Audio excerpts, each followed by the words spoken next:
Jerusalem lay in ruins. Come, let us rebuild the wall.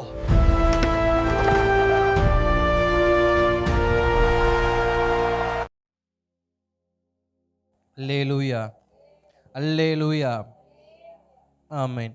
ஆண்டவரும் அருமை இரட்சகருமாகிய இயேசு கிறிஸ்துவின் நாமத்தில் உங்கள் யாவருக்கும் எனது அன்பின் வாழ்த்துக்களை நான் தெரியப்படுத்திக் கொள்கிறேன். கர்த்தருடைய சமூகத்தில் வந்திருக்கிற நாம் எல்லோரையும் கர்த்தர் நிச்சயமாய் பயன்படுத்துவாராக. அல்லேலூயா, ஆமென், ஸ்தோத்திரம். நமது இந்த தொடர் ஜெப நாட்களில் இது நமக்கு 40வது நாள். அல்லேலூயா, ஆமென். யாரும் எதிர்பார்த்திருக்க மாட்டோம் இத்தனை நாட்கள் நம் தேவ சமூகத்தில் நாம் தொடர்ந்து அமருவோம் என்று. அல்லேலூயா, ஆமென். நம்முடைய வாழ்க்கையில் இது ஒரு ரெக்கார்டு. அல்லேலூயா, எனக்கு ரெக்கார்டு. என்னுடைய வாழ்க்கையில் இதுவரைக்கும் இந்த 40 நாட்கள் நான் எந்த ஜெபத்துலையும் உக்காந்ததா கிடையாது.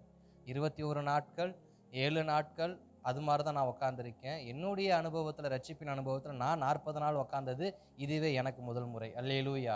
அதனால் கர்த்தருக்கு எனக்கு ரொம்ப சந்தோஷமாக இருக்குது. இப்படி ஒரு நாட்களை கர்த்தர் நியமித்திருக்கிறார். அந்த நாட்களில் என்னையும் கர்த்தர் பயன்படுத்தி கொண்டிருக்கிறார் என்பது எனக்கு மிகுந்த சந்தோஷம். நம் எல்லோரையும் தேவன் அவருடைய சமூகத்தில் உட்கார வைத்து இந்த 40 நாள் என்பது நீங்கள் யோசிச்சு பாருங்கள். நீங்கள் இது வரைக்கும் எந்த ஜெப கூட்டத்துக்காவது 40 நாள் போய் அமர்ந்திருந்திருக்கீங்களா?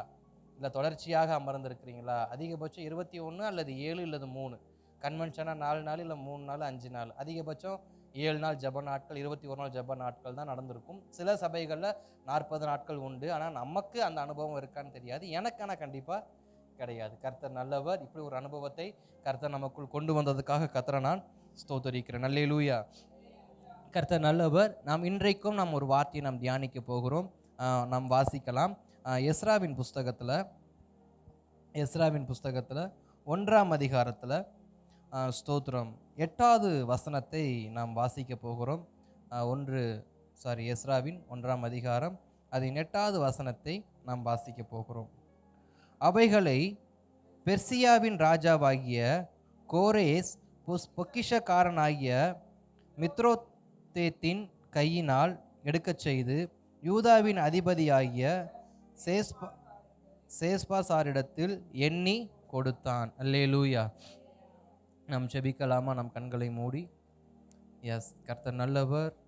அன்பின் பரலோக பிதாவே, குமாரனாம் இயேசுவின் நாமத்தில் ஜெபிக்கிறோம். ஆசீர்வதிக்கப்பட்டதான மகிழ்ச்சியான இந்த மாலை வேளையிலும் ஆவியானவர் உமது வார்த்தைகளை நாங்கள் கற்றுக்கொள்ள எங்களுக்கு உதவி செய்வீராக. உமது கரத்தில் எங்களை விட்டு கொடுக்கிறோம். வார்த்தை உம்முடையது, ஜனங்கள் உம்முடையவர்கள், அடியேன் உம்முடையவன். எங்களோடு கர்த்தர் பேசும். இயேசுவின் நாமத்தில் நல்ல பிதாவே, ஆமென். அல்லேலூயா, அல்லேலூயா. கர்த்தர் நல்லவர். நாம் மீண்டும் அந்த வசனத்தை வாசிக்கலாமா? எஸ்ராவின் புஸ்தகம் 1ஆம் அதிகாரம் 8வது வசனம். அவைகளை பெர்சியாவின் ராஜாவாகிய கோரேஸ் பொக்கிஷக்காரனாகிய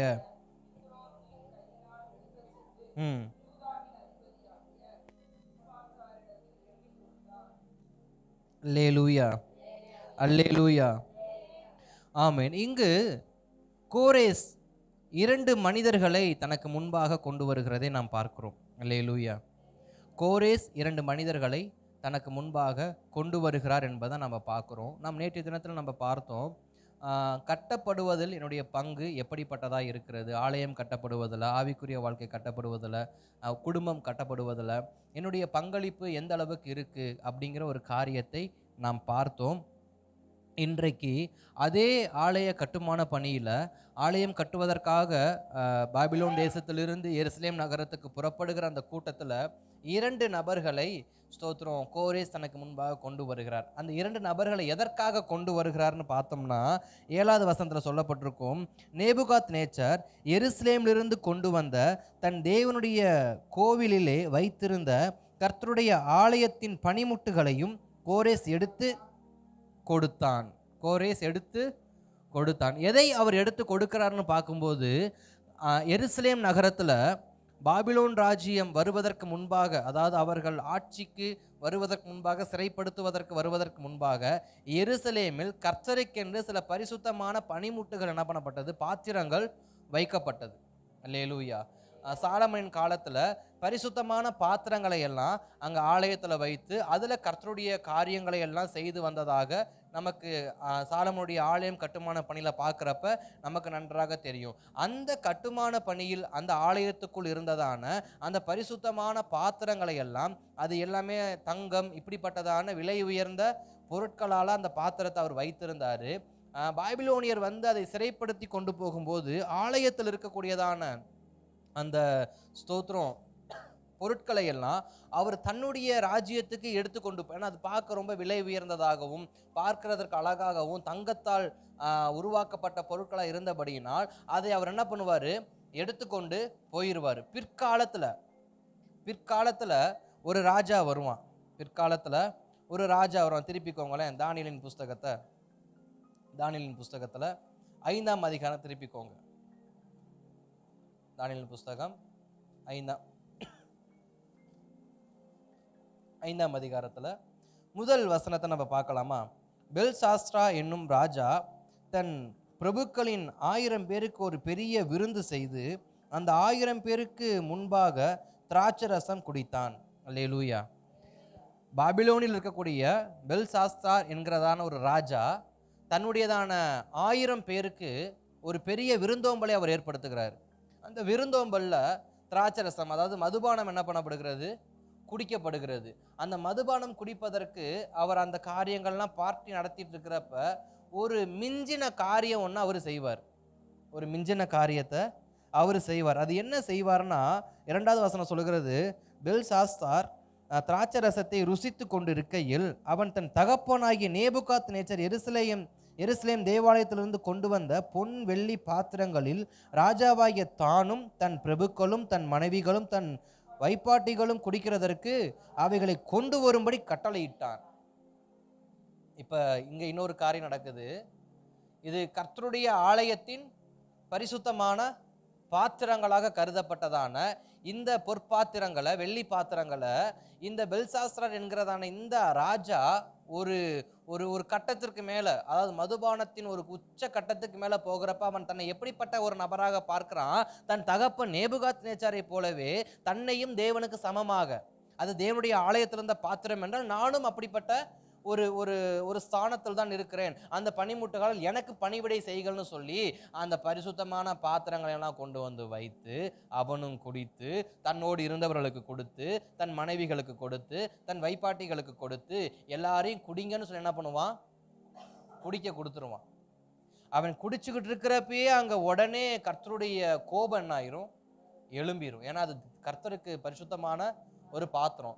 அந்த பாத்திரத்துல அந்நியனுடைய கை படவும் அதை அவன் அசுத்தப்படுத்துறான்னு தெரிஞ்ச உடனே கர்த்தருடைய கோபம் உடனே இறங்கி அவ தன் விரலால் என்ன பண்ணார், ஒரு வார்த்தையை எழுதுவார். மேனே மேனே தெக்கேல் உப்பாசி அப்படின்னா, மேனே என்பதற்கு தேவன் உன் ராஜ்யத்தை மட்டிக்கும் அதற்கு முடிவு உண்டாக்கினார் என்றும், அதற்கு தெக்கேல் என்பதற்கு நீ தராசிலே நிறுத்தப்பட்டு குறைய காணப்பட்டாய் என்றும் அதற்கு அர்த்தம் என்று சொல்லப்பட்டிருக்கும். இந்த 5ஆம் அதிகாரத்தை நீங்க பொறுமையாக முதல் 3 வசனங்களையும் அதற்கு பிற்பாடு 23 முதல் 31 வசனம் வாசிக்கும் போது அந்த காரியம் நமக்கு நன்றாக புரியும். இதை நான் எதற்கு இப்ப நாங்க உதாரணமா சொல்றேன் அப்படின்னா, பாபிலோன் ராஜ்யத்தை பிடித்து கொண்ட பெர்சியா ராஜாவாகிய கோரேஸ் என்கிறவன் எதை எடுத்து கொடுக்கிறதுக்கு முன் வந்திருக்கிறான். இப்ப எந்த பரிசுத்தமான பாத்திரங்கள் தீட்டுப்படுத்தப்பட்டுச்சோ அதை கனப்படுத்தும்படியாக இப்ப அவன் என்ன பண்ணுகிறான், அந்த ராஜா தனக்கு முன்பாக இருக்கிறதான தன்னுடைய பண்டக சாலையை பராமரிக்கிறதான அந்த நபரையும் யூதாவுக்கு அதிபதியா இருக்கிற அந்த நபரையும் அழைத்து கொண்டு வாருங்கள்னு சொல்லி இந்த பரிசுத்தமான பாத்திரத்தை நீங்க கொண்டு போய் கனப்படுத்துங்க. அல்லேலூயா, அல்லேலூயா. கொஞ்சம் கவனிச்சு பாருங்க, இந்த பரிசுத்தமான பாத்திரம் உயிருள்ள பாத்திரம் கிடையாது. இது உயிருள்ள, இதற்கு ஃபீலிங்ஸ்னு ஒன்று, அதற்கு ரத்தம் வராது. அந்த பாத்திரம் ஒரு உலோகம், அது ஒரு உலோகத்தால் செய்யப்பட்ட ஒரு பாத்திரம். கர்த்தருடைய ஆலயத்தில் பணிவிடை செய்ததற்காக, கர்த்தருடைய ஆலயத்தில் அதை விட அவருக்கு பிரயோஜனமாக ஒரு ரசம் எடுத்து வைப்பதற்கோ, ஒரு அப்பம் எடுத்து வைப்பதற்கோ, அல்லது ஏதோ ஒரு காரியத்தை, ரத்தத்தை கூட, அந்த பலியாக சிந்தப்பட்ட ரத்தத்தை இந்த கிண்ணியில் எடுத்து போய் கொம்புல என்ன பண்ணணும், வைக்கணும். இப்ப ஏதோ ஒரு விதத்துல அந்த பொற்கிண்ணங்கள் கர்த்தருக்கு எப்படிப்பட்டதா இருந்திருக்கு? பயனுள்ளதா இருந்திருக்கு. அல்லேலூயா. கர்த்தருடைய ஆலயத்துல அந்த பொற்கிண்ணங்கள் எப்படிப்பட்டதா இருந்திருக்கு? பயனுள்ளதா இருந்திருக்கு. பயனுள்ள அந்த பொற்கிண்ணத்துக்கு யார் அவமதிப்பு கொடுத்தா? பெல்சாஸ்திரா என்கிற நேபுகாத்நேச்சருடைய மகன். நேபுகாத்நேச்சருடைய மகனாகிய பெல்சாஸ்திரா என்ன பண்ணுகிறான்? ஒரு அவமதிப்பை கொடுக்கிறான். அந்த அவமதிப்பை தாங்க முடியாம மேனே மேனே உப்பாசின்னு சொல்லி கர்த்தருடைய விரல் வந்து அவன் இருந்த மண்டபத்தில் அந்த விரல் எழுதுகிறது. அந்த விரலுடைய எழுத்து இவனுக்கு படிக்க தெரியல. ஏன்னா அது அராமிக்கில் இருக்கிறது, எபிரேய மொழியில் இருக்கிறதுனால அவங்களுக்கு பாபிலோன் இருக்க எபிரேய மொழி தெரியல. எபிரேய மொழி தெரிஞ்சவனை கூப்பின்னு சொன்ன உடனே அங்க யார் இருக்கா? தானியேல் இருக்கான். தானியேல் வந்து சொல்றாரு, ஒரு ராஜ்யத்தை தேவர் என்ன பண்ண போறாரு? முறியடிக்க போகிறாரு. நீ தராசுல நிறுத்தப்பட்டு நீ குறைவா காணப்பட்ட, நீ தராசில் நிறுத்தப்பட்டு தேவனுக்கு எப்படிப்பட்டவனா காணப்படுகிற? குறைவாய் காணப்படுகிறன்னு சொல்லி அன்று இரவிலே கோரேச கர்த்தர் என்ன பண்ணுவாரு? உள்ள அனுப்புவார். அந்த இரவே நடக்கும் கோரேஸ் உள்ள போற சம்பவம். அப்ப ஸ்தோத்திரம், நான் இந்த வசனத்தை வாசிக்கும் போது, வசனத்தை படிக்கும் போது இப்படியாக நான் யோசிச்சேன், கர்த்தருக்காக அந்த பொற்கிண்ணங்கள் பிரயோஜனம் உள்ளதா இருந்துச்சு. அந்த பொற்கிண்ணங்கள், அந்த வெள்ளிக்கிண்ணங்கள், அந்த தட்டுகள், குவளைகள், ஏதோ ஒன்று கர்த்தருக்கு அது எப்படிப்பட்ட பாத்திரங்களா இருந்துச்சு? பிரயோஜனமுள்ள பாத்திரங்களா இருந்ததற்கு தேவன் தன்னுடைய ஸ்தோத்திரம் அந்த பொற்கிண்ணங்களுக்கு அவமதிப்பு வரும் பொழுது அதற்காக அவர் எப்படிப்பட்டவராக எழும்புகிறாரு? வைராக்கியம் உள்ளவராக, கோபமாக எழும்பி ஒரு ராஜ்யத்தை என்ன பண்றாரு? ஒரு பொற்கிண்ணத்துக்கு ஒரு ராஜ்யத்தை கவிழ்க்க முடியுமா யாராவது? யோசிச்சு பாருங்க, நீங்க தியானிச்சு பாருங்க. ஆபிரகாம் அடிச்சா ரைட்டு, அழைக்கப்பட்டவன் அடிச்சாங்க அப்படின்னு சொல்லிட்டு ஆண்டவர் கோவப்படுறாரு, நியாயம். தானியேலையும் சிங்கக்கபில போட்டாங்க, அவன் வைராக்கியமா இருந்தார், அதனால கர்த்தர் சிங்கத்தின் வாயை கட்டினாரு, okay right. Shadrach Meshach Abednego 7 மடங்கு அக்கினி சூளைக்குள்ள நீ தள்ளி விட்டாலும் பரவாயில்ல, கர்த்தரனை காப்பாற்றணும், காப்பாத்தாட்டியும் பரவாயில்ல, நான் உள்ள போறையா, நீ என்னமோ எக்கெடுக்கட்டு போயான்ட்டு போன அவங்களுக்காக அவர் இறங்கினாரு, ஓகே டன், அது ஒரு ஜீவனுள்ள காரியம். இதெல்லாம் நமக்கு வைராக்கியமா காணப்படுது. இந்த பொற்கினம் என்ன பண்ணுச்சு? இந்த பொற்கினம் என்ன சொல்றது, இந்த பொற்கினம் கர்த்தருடைய வைராக்கியத்தை பிரசங்கம் பண்ணுச்சா? இந்த பொற்கிண்ணம் கர்த்தருடையதான சுவிசேஷத்தை சொன்ன? இந்த பொற்கிண்ணங்கள் கர்த்தருக்காக ஏதாவது அற்புத அடையாளங்கள் செஞ்சுச்சா? இந்த பொற்கிண்ணங்கள் என்ன பண்ணுச்சு? அது வெறும் கர்த்தருடைய சமூகத்தில் பிரயோஜனம் உள்ளதாக மட்டும்தான் இருந்துச்சு. அது பிரசங்கிக்கல, அது ஆராதனை நடத்தல, அது சுவிசேஷம் சொல்ல போகல. ஜஸ்ட் அந்த பொற்கிண்ணம் பயனுள்ளதா இருந்துச்சு. ஒரு பயனுள்ள உலோகத்தால் செய்யப்பட்ட ஒரு பொற்கிண்ணத்துக்கு என் தேவன் தனது வைராக்கியத்தை காண்பிப்பார்னா நமக்கு அவர் எத்தனை வைராக்கியம் காண்பிப்பார்? புரியலல்ல? புரியாது. அல்லேலூயா. கர்த்தர் நல்லா புரிஞ்சிருந்தாதான் நம்ம என்னைக்கோ அடுத்த கட்டத்துக்கு போயிருப்போமே, இங்கே வந்து உட்காந்துருக்க போறோம். அல்லேலூயா. அடுத்த கட்டம் என்ன, நீங்க இங்கே வந்துருப்பீங்க, நான் அங்கே போயிருப்பேன், அவ்வளோதான், வேற ஒன்றும் இல்லை. நீங்க பிரசங்கம் பண்ணிருப்பீங்க, நான் உட்காந்து கேட்டிருப்பேன். புரியாதாக போறதான் இன்னைக்கும் உட்காந்து கேட்டுட்டு இருக்கேன், நானும் பிரசங்கம் பண்ணிக்கிட்டே இருக்கிறேன். கர்த்தர் நல்லவர். ஸ்தோத்திரம். நான் இதை குறித்து நான் கணவனுக்குள்ள பாஸ்டர் பேசிட்டு இருந்தேன். சில விஷயங்கள்லாம் இந்த 40 நாள் ஜபத்தில் வரப்போன சில வார்த்தைகள்லாம் சொல்கிறப்ப என்னப்பா பண்ணுறது அப்படின்ட்டு சில காரியங்களும் சொல்லிட்டு இருந்தேன். சரி, கர்த்தர் நல்லா இருந்துட்டு போட்டோம். அப்போ ஒரு உலோகத்துக்கு, ஒரு மனுஷனால் உருவாக்கப்பட்ட ஒரு உலோகத்துக்கு அது என்னுடைய சமூகத்தோட பிரயோஜனமா இருந்துச்சு. அது எனக்காக அப்பம் தாங்குச்சு, அது எனக்காக ரசம் தாங்குச்சு, அது எனக்காக சில ஆடுகளின் ரத்தங்களை தாங்கி வந்துச்சு. அதுல நீ எப்படி ஒரு மதுபானத்தை ஊற்றி நீ குடிக்க தைரியம் வந்துச்சு, உன் 1000 பேருக்கு கொடுக்க தைரியம் வந்துச்சு, உன் மனைவிகளுக்கு கொடுக்க தைரியம் வந்துச்சு, உன் வைப்பாட்டிகளுக்கு கொடுக்க தைரியம் வந்துச்சுன்னு சொல்லி வைராக்கியம் கொண்டு எழும்பி தேவன் என்ன பண்ணாரு? ஒரு ராஜ்யத்தை கவிழ்த்து போடுவார்னா, இன்றைக்கு நாம் ஜீவன் உள்ளவர்களாக, நாம் உயிர் உள்ளவர்களாக, நாம் ரத்தம் ஓட்டம் உள்ளவர்களாக, இயேசு கிறிஸ்துவின் ரத்தத்துக்கு சொந்தக்காரர்களாக, அவருடையதான புத்திரர்களாக முத்திரை போடப்பட்ட நாம் அவருக்கு பிரயோஜனம் உள்ளவர்களாக இருக்கும் பட்சத்தில் நமக்கு எத்தனை வைராக்கியம் அவர் எழும்புவார்? அல்லேலூயா. நாம் அவருக்கு பிரயோஜனம் உள்ளவர்களாக இருக்கும் பட்சத்தில் நமக்காய் அவர் எத்தனை வைராக்கியம் உடையவராக எழும்பி நிற்பார்? ஒரு பொற்கிண்ணத்துக்கு வைராக்கியம் எழும்புறவர் நமக்கு வைராக்கியம் எழும்ப மாட்டாரா? ஒரு ஒரு வெள்ளி உலோகம், ஒரு தங்க உலோகம், அந்த உலோகத்துக்கு அவர் அத்தனை வைராக்கியம் காண்பிக்கிறார். அப்ப ஜீவனுள்ள நமக்கு அதை பார்க்கலும் பெரிதாய் செய்வாரா, செய்ய மாட்டாரா? கர்த்தர் நல்லவர். அப்போ இன்றைக்கு நாம் தியானிக்க போகிற வார்த்தை என்னன்னா, நாம் பிரயோஜனம் உள்ளவர்களாக இருக்கணும். நாம் பிரயோஜனம் உள்ளவர்களாய் கட்டப்பட வேண்டும்.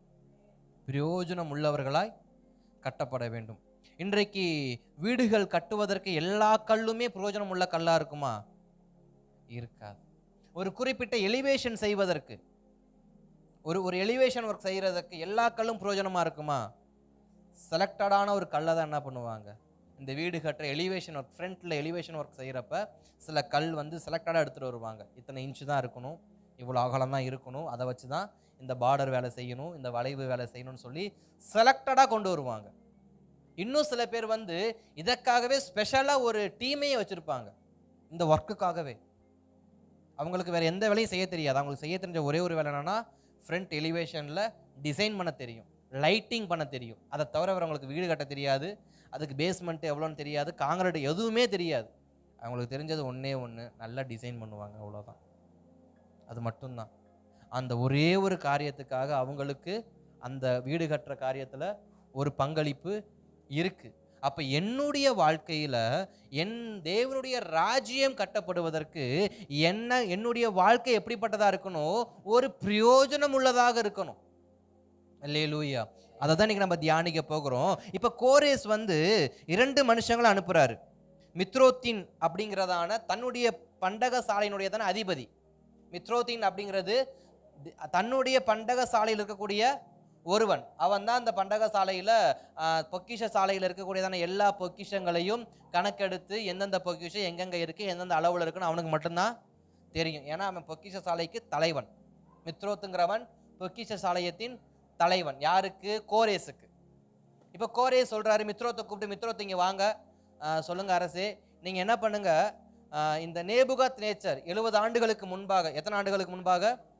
70 ஆண்டுகளுக்கு முன்பாக இந்த நேபுகாத் நேச்சர் என்கிற ஒரு அரசன் பாபிலோன் எருசலேமை சூறையாடும் போது அங்கு இருந்த ஆலயத்தில் இருந்த பரிசுத்தமாய் பயன்படுத்தப்பட்ட பரிசுத்தமான பாத்திரங்களை எல்லாம் அவன் கொண்டு வந்தான் பார்த்தீங்களா, அதெல்லாம் கொண்டு வாங்க, அதெல்லாத்தையும் கொண்டு வாங்க அப்படிங்கிறார். மித்ரோத் நேராக போறாரு, எல்லாத்தையும் என்ன பண்றாரு, கணக்காக, ஏன்னா ஏற்கனவே எண்ணி வைக்கப்பட்டிருக்கு எத்தனை இருந்துச்சு.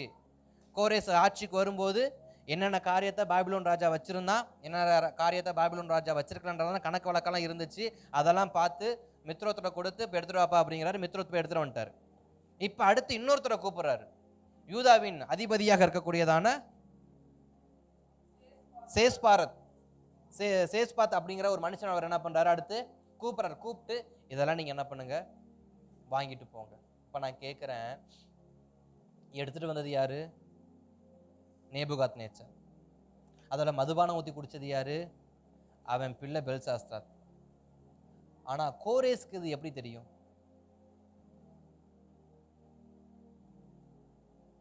ஜனங்களை விடுதலை பண்றது ஓகே, ஆனா கோரேஸ்க்கு கர்த்தருடைய ஆலயத்தில் பயன்பட்ட சில பாத்திரங்கள் இன்றைக்கு பாபிலோனுடையதான பொக்கிஷ சாலையில் அடைக்கப்பட்டு கிடக்கு, பயனற்று கிடக்குன்ற ரகசியம் அவருக்கு எப்படி தெரியும்? ஏன்னா அவர் யுத்தம் பண்ணி ஜெயிச்ச முதல் வருஷம், அது யுத்தம் பண்ணி ஜெயிச்ச முதல் வருஷத்துல அவரே கூப்பிட்டு கொடுக்குறாரு, மித்ரோத் இங்க வா, சேஸ்பாத் இங்க வா, 2 பேரும் இங்க வாங்க, நீ போய் இதை எடுத்துட்டு வா, நீ இதை வாங்கிட்டு போ. எங்க வாங்கிட்டு போனா, கர்த்தருடைய ஆலயம் கட்ட போற, இதை கொண்டு போய் என்ன பண்ணு, இது யாருடையது? இது கர்த்தருடையது. எங்க தான் இருக்கணும்? கர்த்தருடைய ஆலயத்தில் இருக்கணும். இதனுடைய பொக்கிஷ சாலை என்ன பண்ணக்கூடாது, இருக்கக்கூடாதுன்னு சொல்லிட்டு யார் எடுத்து கொடுக்குறா? ராஜா. நான் அதான் யோசிச்சேன், இது இவருக்கு எப்படி தெரிஞ்சிச்சு?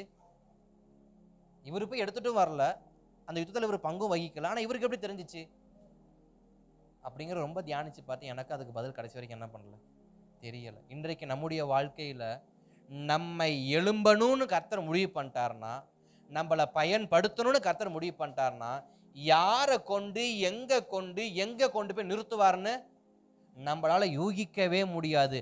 அதற்கு முந்தல் நான் பிரயோஜனம் உள்ளவனாக இருந்திருக்கணும். யாருக்கு இந்த எதிர்பாராத விடுதலை கிடைக்கும், யாருக்கு இந்த எதிர்பாராத பங்களிப்பு கிடைக்கும், யாருக்கு இந்த எதிர்பாராத உபசரிப்பு கிடைக்கும் அப்படின்னா, யார் எதையும் எதிர்பார்க்காம கர்த்தருடைய ராஜ்யத்தில் பிரயோஜனம் உள்ளவர்களா இருந்தார்களோ, கர்த்தருடைய சமூகத்தில் பிரயோஜனம் உள்ளவர்களா இருந்தார்களோ, அந்த பிரயோஜனமானவர்களை கர்த்தர் கணக்கில் வைத்திருக்கிறார், கர்த்தர் ஞாபகத்தில் வைத்திருக்கிறார். அவர்களை மீண்டும் தன்னிடத்தில் பிரயோஜனம் உள்ளவர்களாய் கொண்டு வரும்படி யார் அனுப்புகிறாரு? கோரேசினிடத்திலிருந்து அவர் அனுப்புகிறார். ஜனங்களை மாத்திரம் கர்த்தர் கோரேசிலிருந்து அனுப்பல, தனக்கு பிரயோஜனமாக இருந்த தம்முடைய பரிசுத்த பனிமுட்டுகளை அவர் என்ன பண்றாரு? கொண்டு வரார். மீண்டும் சொல்லுகிறேன், ஒரு உலோகத்துக்கு அத்தனை கனத்தை தேவன் கொடுப்பார்னா நமக்கு அதை பார்க்கிலும் மிக கனத்தை அவர் என்ன பண்ணியிருக்கிறாரு? வைத்திருக்கிறார். ஆகையால் என் வாழ்க்கையில ஏதாகிலும் ஒரு பகுதியில் நான் கர்த்தருக்கு பிரயோஜனம் உள்ளவனா இருந்திருக்கணும். ஏதாகிலும் ஒரு பகுதியில, ஒரு இடத்துல இந்த பொற்கிண்ணங்கள் எங்க தான் பிரயோஜனமா இருந்துச்சு? ஆலயத்துக்குள்ள மட்டும்தான். அதில் அப்பம், ரசம், ரத்தம், இதை தவிர எதுவுமே என்ன பண்ணாது. ரத்தமும் வருஷத்துக்கு ஒரு முறை தான். ரத்தம், இந்த அப்பமும் திராட்சை ரசமாவது டெய்லி மாத்தினாங்க, வச்சாங்க, போனாங்க, குத்துவிளக்கு ஏற்றி வச்சாங்கன்னா வச்சாலும் இந்த ரத்தத்தை ஏந்தி வைக்கிற அந்த கிண்ணம் எப்போதான் எடுப்பாங்க? வருஷத்துக்கு ஒரு முறை தான் அந்த கிண்ணத்தை வெளியெடுப்பாங்க. அந்த ஆட்டின் ரத்தத்தால் கொஞ்சம் ஊற்றுவாங்க. நேராக பிரதான மகா பரிசுத்த ஸ்தலத்துக்குள்ளே போய் பிரதான ஆசாரியன் அதில் எடுத்து 2 துளி எடுத்து கொம்பில் வச்சு விட்டு திரும்ப வெளியே வந்துடுவார். அவ்வளோதான். ஆனால் இது எல்லாமே யாருக்கு பிரயோஜனமாக இருந்திருக்கு? கர்த்தருக்கு பிரயோஜனம் உள்ளதாக இருந்திருக்கு. அப்போ நம்முடைய வாழ்க்கை ரொம்ப இல்லைனாலும் நாம் ஒரு மகா பிரதான ஆசாரியனை இல்லாமல் போனாலும், ஒரு சாதாரண ஆசாரியனை இல்லாமல் போனாலும், ஆனால் நான் யாராக இருக்கணும்? ஒரு பொற்கிண்ணமாவது என்ன பண்ணிருக்கணும்? கர்த்தருடைய சமூகத்தில் பயனுள்ளவனாக இருந்திருக்கணும். பெரிய ராஜாலாம் வேண்டாம், பெரிய ஆசாரியெல்லாம் வேண்டாம். ஒரு பொற்கிண்ணம், சின்னோண்டு பொற்கிண்ணமா இருந்தா கூட போதும். அது பிரயோஜனம் உள்ள கிண்ணமா இருந்தா அது இன்னும் விசேஷம். அல்லேலூயா. அதனால தான் ஒரு அழகான பாடல் இருக்கும். வேதத்தில் காணும் பாத்திரமெல்லாம் இயேசுவையே போற்றுகிறது, நானும் அவ்வித பாத்திரமாய் உம்மை பின்பற்ற உம்மை போற்ற எனக்கு உதவி செய்யுங்க குயவனே, என்னை அப்படிப்பட்ட பாத்திரமா வணைங்கன்னு அழகான ஒரு பாடல் ஒன்று இருக்கு. அப்போ இன்றைக்கு நாம் எப்படி பிரயோஜனம் உள்ளவர்களாக இருக்க முடியும் அப்படிங்கிற காரியத்தை தான் நான் கொஞ்சம் சுருக்கமாக என்ன பண்ண போகிறேன், உங்களுக்கு நான் சொல்ல போகிறேன். உங்களுக்கு எப்படி புரியும் என்பதை நீங்கள் எவ்வளவு சீக்கிரம் புரிஞ்சுக்க முடியுமோ அவ்வளவு அழகாக நீங்கள் என்ன பண்ணுங்க, புரிஞ்சுக்கங்க. கர்த்தர் நல்லவர். அல்லேலூயா. இப்போ வேதாகமத்தில் சில பேர் இருக்கிறாங்க. நான் ஒரு 12 பேரை கொண்டு வந்திருக்கிறேன். ஒரு 30 பேருக்கு மேலே இருக்கிறாங்க. அத்தனை பேரையும் பிரசங்கம் பண்ணனாக்க 12 நாள் என்ன பண்ணாது, திரும்ப ஒரு 50 நாள் எக்ஸ்ட்ரா என்ன பண்ணணும், எக்ஸ்டெண்ட் பண்ணாதான் இந்த பிரசங்கத்தை முடிக்கிற மாதிரி ஆயிரும். அதனால நான் சுருக்கமாக சொல்கிறேன். நீங்கள் வேதாகமத்தை தியானிக்கும் போது இப்படிப்பட்ட நபர்கள் உங்கள் ஞாபகத்துக்கு வரும்போது குறித்து வச்சுக்கோங்க. அல்லேலூயா, ஸ்தோத்திரம். இந்த நபர்கள்லாம் யாருன்னு சொன்னால் அவங்க ஒரு முறை தான் என்ட்ரி கொடுத்துருப்பாங்க கர்த்தருடைய சமூகத்துக்கு. அவங்க பேர் வேதாகமத்தில் ஒரு முறை தான் எழுதப்பட்டிருக்கும். அவங்க முன்னணியும் இருக்காது, அவங்க பின்னணியும் இருக்காது, அவங்க எங்கேருந்து வந்தாங்கன்னு இருக்காது, அவங்களுடைய பிற்காலமும் இருக்காது. அந்த ஒரு செகண்ட், ஒரு டேர்ன், ஒரு சம்பவத்துக்காக மட்டுமே கர்த்தர் அவங்களை என்ன பண்ணியிருப்பாரு, தயார் பண்ணி வைத்திருப்பார். அப்படிப்பட்ட ஒரு சில நபர்களை நான் உங்களுக்கு முன்பாக கொண்டு வருகிறேன். கர்த்தர் நமக்கு உதவி செய்வாராக. ஆதியாகமத்தின் புஸ்தகம் குறித்து வச்சுக்காங்க. ஆதியாகமத்தின் புஸ்தகம் 14ஆம் அதிகாரம் 18 முதல் 20 வசனங்கள்ல நம்ம பார்க்குறோம். மெல்கிசேதேக்கு அப்படின்னு சொல்லி ஒரு மனுஷர், அவர் ஒரு ஆசாரியர் என்ன பண்ணுவார், வருவார். இங்கு நம்ம தசம பாகத்தை குறித்து நம்ம பிரசங்கம் பண்ணுகிற மெல்கிசேதேக்கின் முறைமையின்படி ஆபிரகாம் என்ன பண்ணாரு, தசம பாகம் கொடுத்துருக்காரு. அந்த மெல்கிசேதேக்கு யாருக்கு இன்ன வரைக்கும் யாருக்கு என்ன பண்ணாது தெரியாது. ஆனா மெல்கிசேதேக்கு எதை கற்றுக் கொடுத்துட்டு போயிட்டாரு, தசம பாகம் கொடுக்கணும். தசம பாகம் கொடுக்கணுங்கிற காரியத்தை யாரு கற்றுக் கொடுத்தாரு, ஆபிரகாமுக்கு கற்றுக் கொடுத்தாரு. இன்றைக்கு ஆபிரகாம் தன் கற்றுக்கொண்டதான மெல்கிசேதேக்கின் முறைமையின்படி கற்றுக்கொண்டதான அந்த தசம பாகம் கொடுக்கிற காரியத்துல தன் வாழ்நாள் முழுக்க அவர் எப்படிப்பட்டவராக இருந்தாரு, உண்மை உள்ளவராக இருந்தாரு. அந்த மெல்கிசேதேக்கு தான் ஆபிரகாம் ஆசீர்வதிச்ச ஆசாரியனும். அவர் முன்னணியும் தெரியாது, அவர் பின்னணியும் தெரியாது. அதற்கப்புறமா அவர் ஆசாரிய ஊழியம் செஞ்சாரா செய்யலையான்னு பைபிள் நமக்கு சொல்ல கிடையாது. ஆனா அவர் யாருக்கு ஊழியம் செஞ்சுட்டு போயிட்டாரு, எதை கற்றுக் கொடுத்துட்டு போயிட்டாரு, கர்த்தருக்கு தசம பாகத்தை கொடுப்பார். இரண்டாவது, பார்வோனின் மகள். பார்வோனின் மகள், யாத்ராகமம் 2ஆம் அதிகாரம் 5 முதல் 10 வசனம். பார்வோனின் மகள், அங்க பேர் கூட என்ன பண்ணிருக்காங்க அந்த அம்மாக்கு, அந்த அம்மா கூட பார்வோனின் மகள் இருக்கு. பார்வோனுடைய மகள் பேர் என்னன்னு அங்க என்ன பண்ணிருக்காது, போட்டிருக்காது. அந்த அம்மா செஞ்ச ஊழியம் என்ன, நாணல் பெட்டியில மிதந்து வந்த மோசையை வளர்த்தாங்க.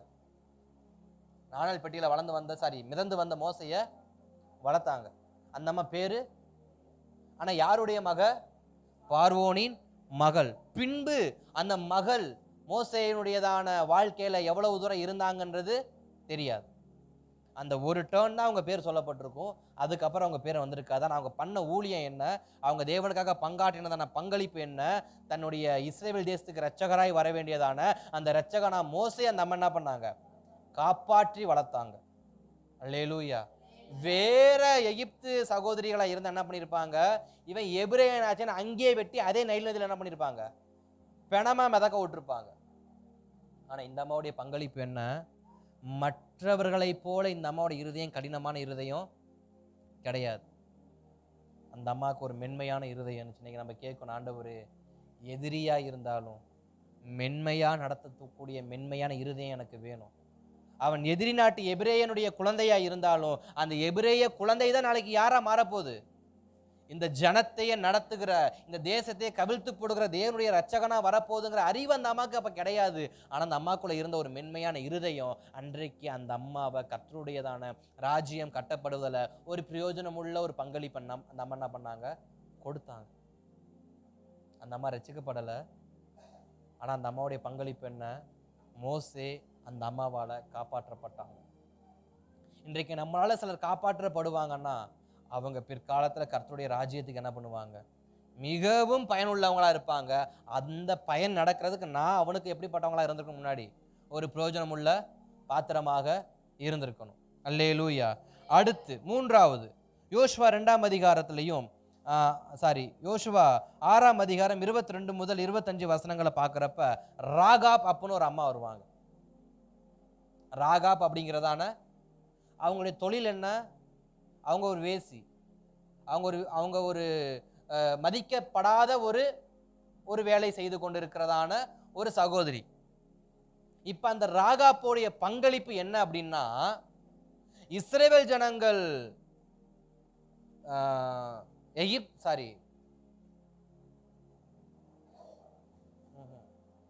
இஸ்ரவேல் ஜனங்கள் வேவு பார்க்க வந்ததான அந்த எரிகோ, ஆமா ஸ்தோத்திரம், எத்தனை வாட்டி நம்ம அந்த பேரை பாட்டுல பயன்படுத்தினாலும் டக்குன்னு பிரசங்கத்துக்கு என்ன பண்ண மாட்டேங்குது, வர மாட்டேங்குது. கர்த்தர் நல்லவர். இந்த எரிகோ பட்டணத்துல அந்த பட்டணத்தை வேவு பார்க்க போனதான அந்த வேவுக்காரர்களை காப்பாற்றும்படி அன்றைக்கு அந்த சகோதரியை கர்த்தர் அங்க வைத்திருந்தார். அந்த அம்மாவோட பங்களிப்பு என்ன, கர்த்தருடைய ஜனங்களை காப்பாற்றி விட்டாங்க. ஒரு வஸ்திரம் கொடுத்து அந்த சேலையெல்லாம் ஒன்னா கட்டி கயிறு மாதிரி கட்டி ஜன்னல்ல கீழே போட்டு நீங்க தப்பிச்சு போங்க, வரவனை நான் என்ன பண்ணிக்கிறேன் சமாளிச்சுக்கிறேன்னு சொல்லிட்டு அன்றைக்கு தன் ஜீவனை பொருட்டாய் நினைக்காம தேவ ஜனங்களை காப்பாற்றியதான ஒரு சகோதரி தான் ராகாப். ஆனா அந்த ராகாப்பை உலகம் எப்படி சொல்லும், அவ ஒரு வேசி. ஆனா வேதம் சொல்லுகிறது அவள் கர்த்தருக்காய் பயன்படுத்தப்பட்ட ஒரு பிரயோஜனம் உள்ள ஒரு பாத்திரம். அதனால அவளுடைய பெயர் எங்க சேர்க்கப்பட்டிருக்கு, கர்த்தருடையதான பிறப்பின் சரித்திரத்துல சேர்க்கப்பட்டிருக்கு. உலகத்தின் பெயர் அவளுக்கு கொடுக்கப்பட்டது என்ன, வேசி. ஆனா அவ பிரயோஜனமா இருந்ததுக்காக கர்த்தர் கொடுத்த பெயர் என்ன, என் கோத்திரத்து என்னுடைய சந்ததியில உருவாகுவது, கிறிஸ்து என்கிற சந்ததி உருவாகிறதுல உன் பெயர் என்ன பண்ணும், பங்கு பெறும். நீ அன்னைக்கு கொடுத்த பங்களிப்புக்கு நான் உனக்கு ஒரு பங்களிப்பு என்ன பண்றேன், கொடுக்கிறேன்னு சொல்லி தன்னுடைய சரித்திரத்துல அந்த ராகாப்புடைய பெயரை அவர் என்ன பண்ணாரு, சேர்த்துக்கிட்டார். இன்றைக்கு நம்முடைய முந்தின வாழ்க்கை எப்படிப்பட்டதா இருந்தாலும் நம்முடைய பிந்தின வாழ்க்கை எப்படிப்பட்டதா இருக்குன்னு கர்த்தர் கவனிக்கிறார். அல்லேலூயா. என் முந்தின வாழ்க்கை எவ்வளவு கொடூரமான வாழ்க்கையா இருந்தாலும் நான் தேவ ஜனங்களுக்காக தேவனுக்காக என்னுடைய பங்களிப்பை நான் காண்பித்ததற்கு பிற்பாடு இந்த உலகம் பார்க்கபடி என் தேவன் என்னை பார்க்கிறது இல்லை. என் பங்களிப்பை மட்டும் பார்த்து என்னை பிரயோஜனம் உள்ளவராக அவர் என்ன பண்ணுகிறாரு, உருமாற்றம் செய்கிறார். பெயர் மாற்றம் அல்ல, உருமாற்றம். முற்றிலுமாக அவளுடையதான அந்த தரத்தையே மாற்றி போடுகிறார். அப்ப நமக்கு தேவன் கொடுத்த அந்த ரட்சிப்பின் வெளிச்சத்திற்கு பிற்பாடு நாம் எப்படி பிரயோஜனம் உள்ளவர்களாக இருக்கிறோம். அவளுக்கு தெரியும் என்னன்னா, இஸ்ரவேலின் தேவன் எப்படிப்பட்டவர் என்று அவளுக்கு தெரியும். சொல்லுகிற ஒரு விஷயம், அந்த இஸ்ரவேல் ஜனங்களை பார்த்து, உங்களுக்கு தேவன் செய்த காரியங்களை கண்டு எங்கள் இருதயங்கள் என்ன ஆயிடுச்சு, கரைஞ்சே போச்சு. அந்த அளவுக்கு உங்க தேவன் பெரியவர். ஆனா உங்களுக்கு உதவி செய்யறது என்னுடைய பாக்கியம். நீங்க கவலைப்படாதீங்க, நான் உங்களை என்ன பண்றேன், காப்பாத்துறேன், நீங்க தப்பிச்சு போங்க. அவளுடைய பங்களிப்பு, அவளுடைய வேலை, அவளுடையதான சாட்சி எப்பேற்பட்டதா இருந்தாலும் அவர் பங்களிப்பை கர்த்தர் என்ன பண்றாரு, கவனித்திருக்கிறார். அடுத்து நான்காவது காரியம், யோசுவா 9ஆம் அதிகாரம் 3:27 பார்க்கிறப்ப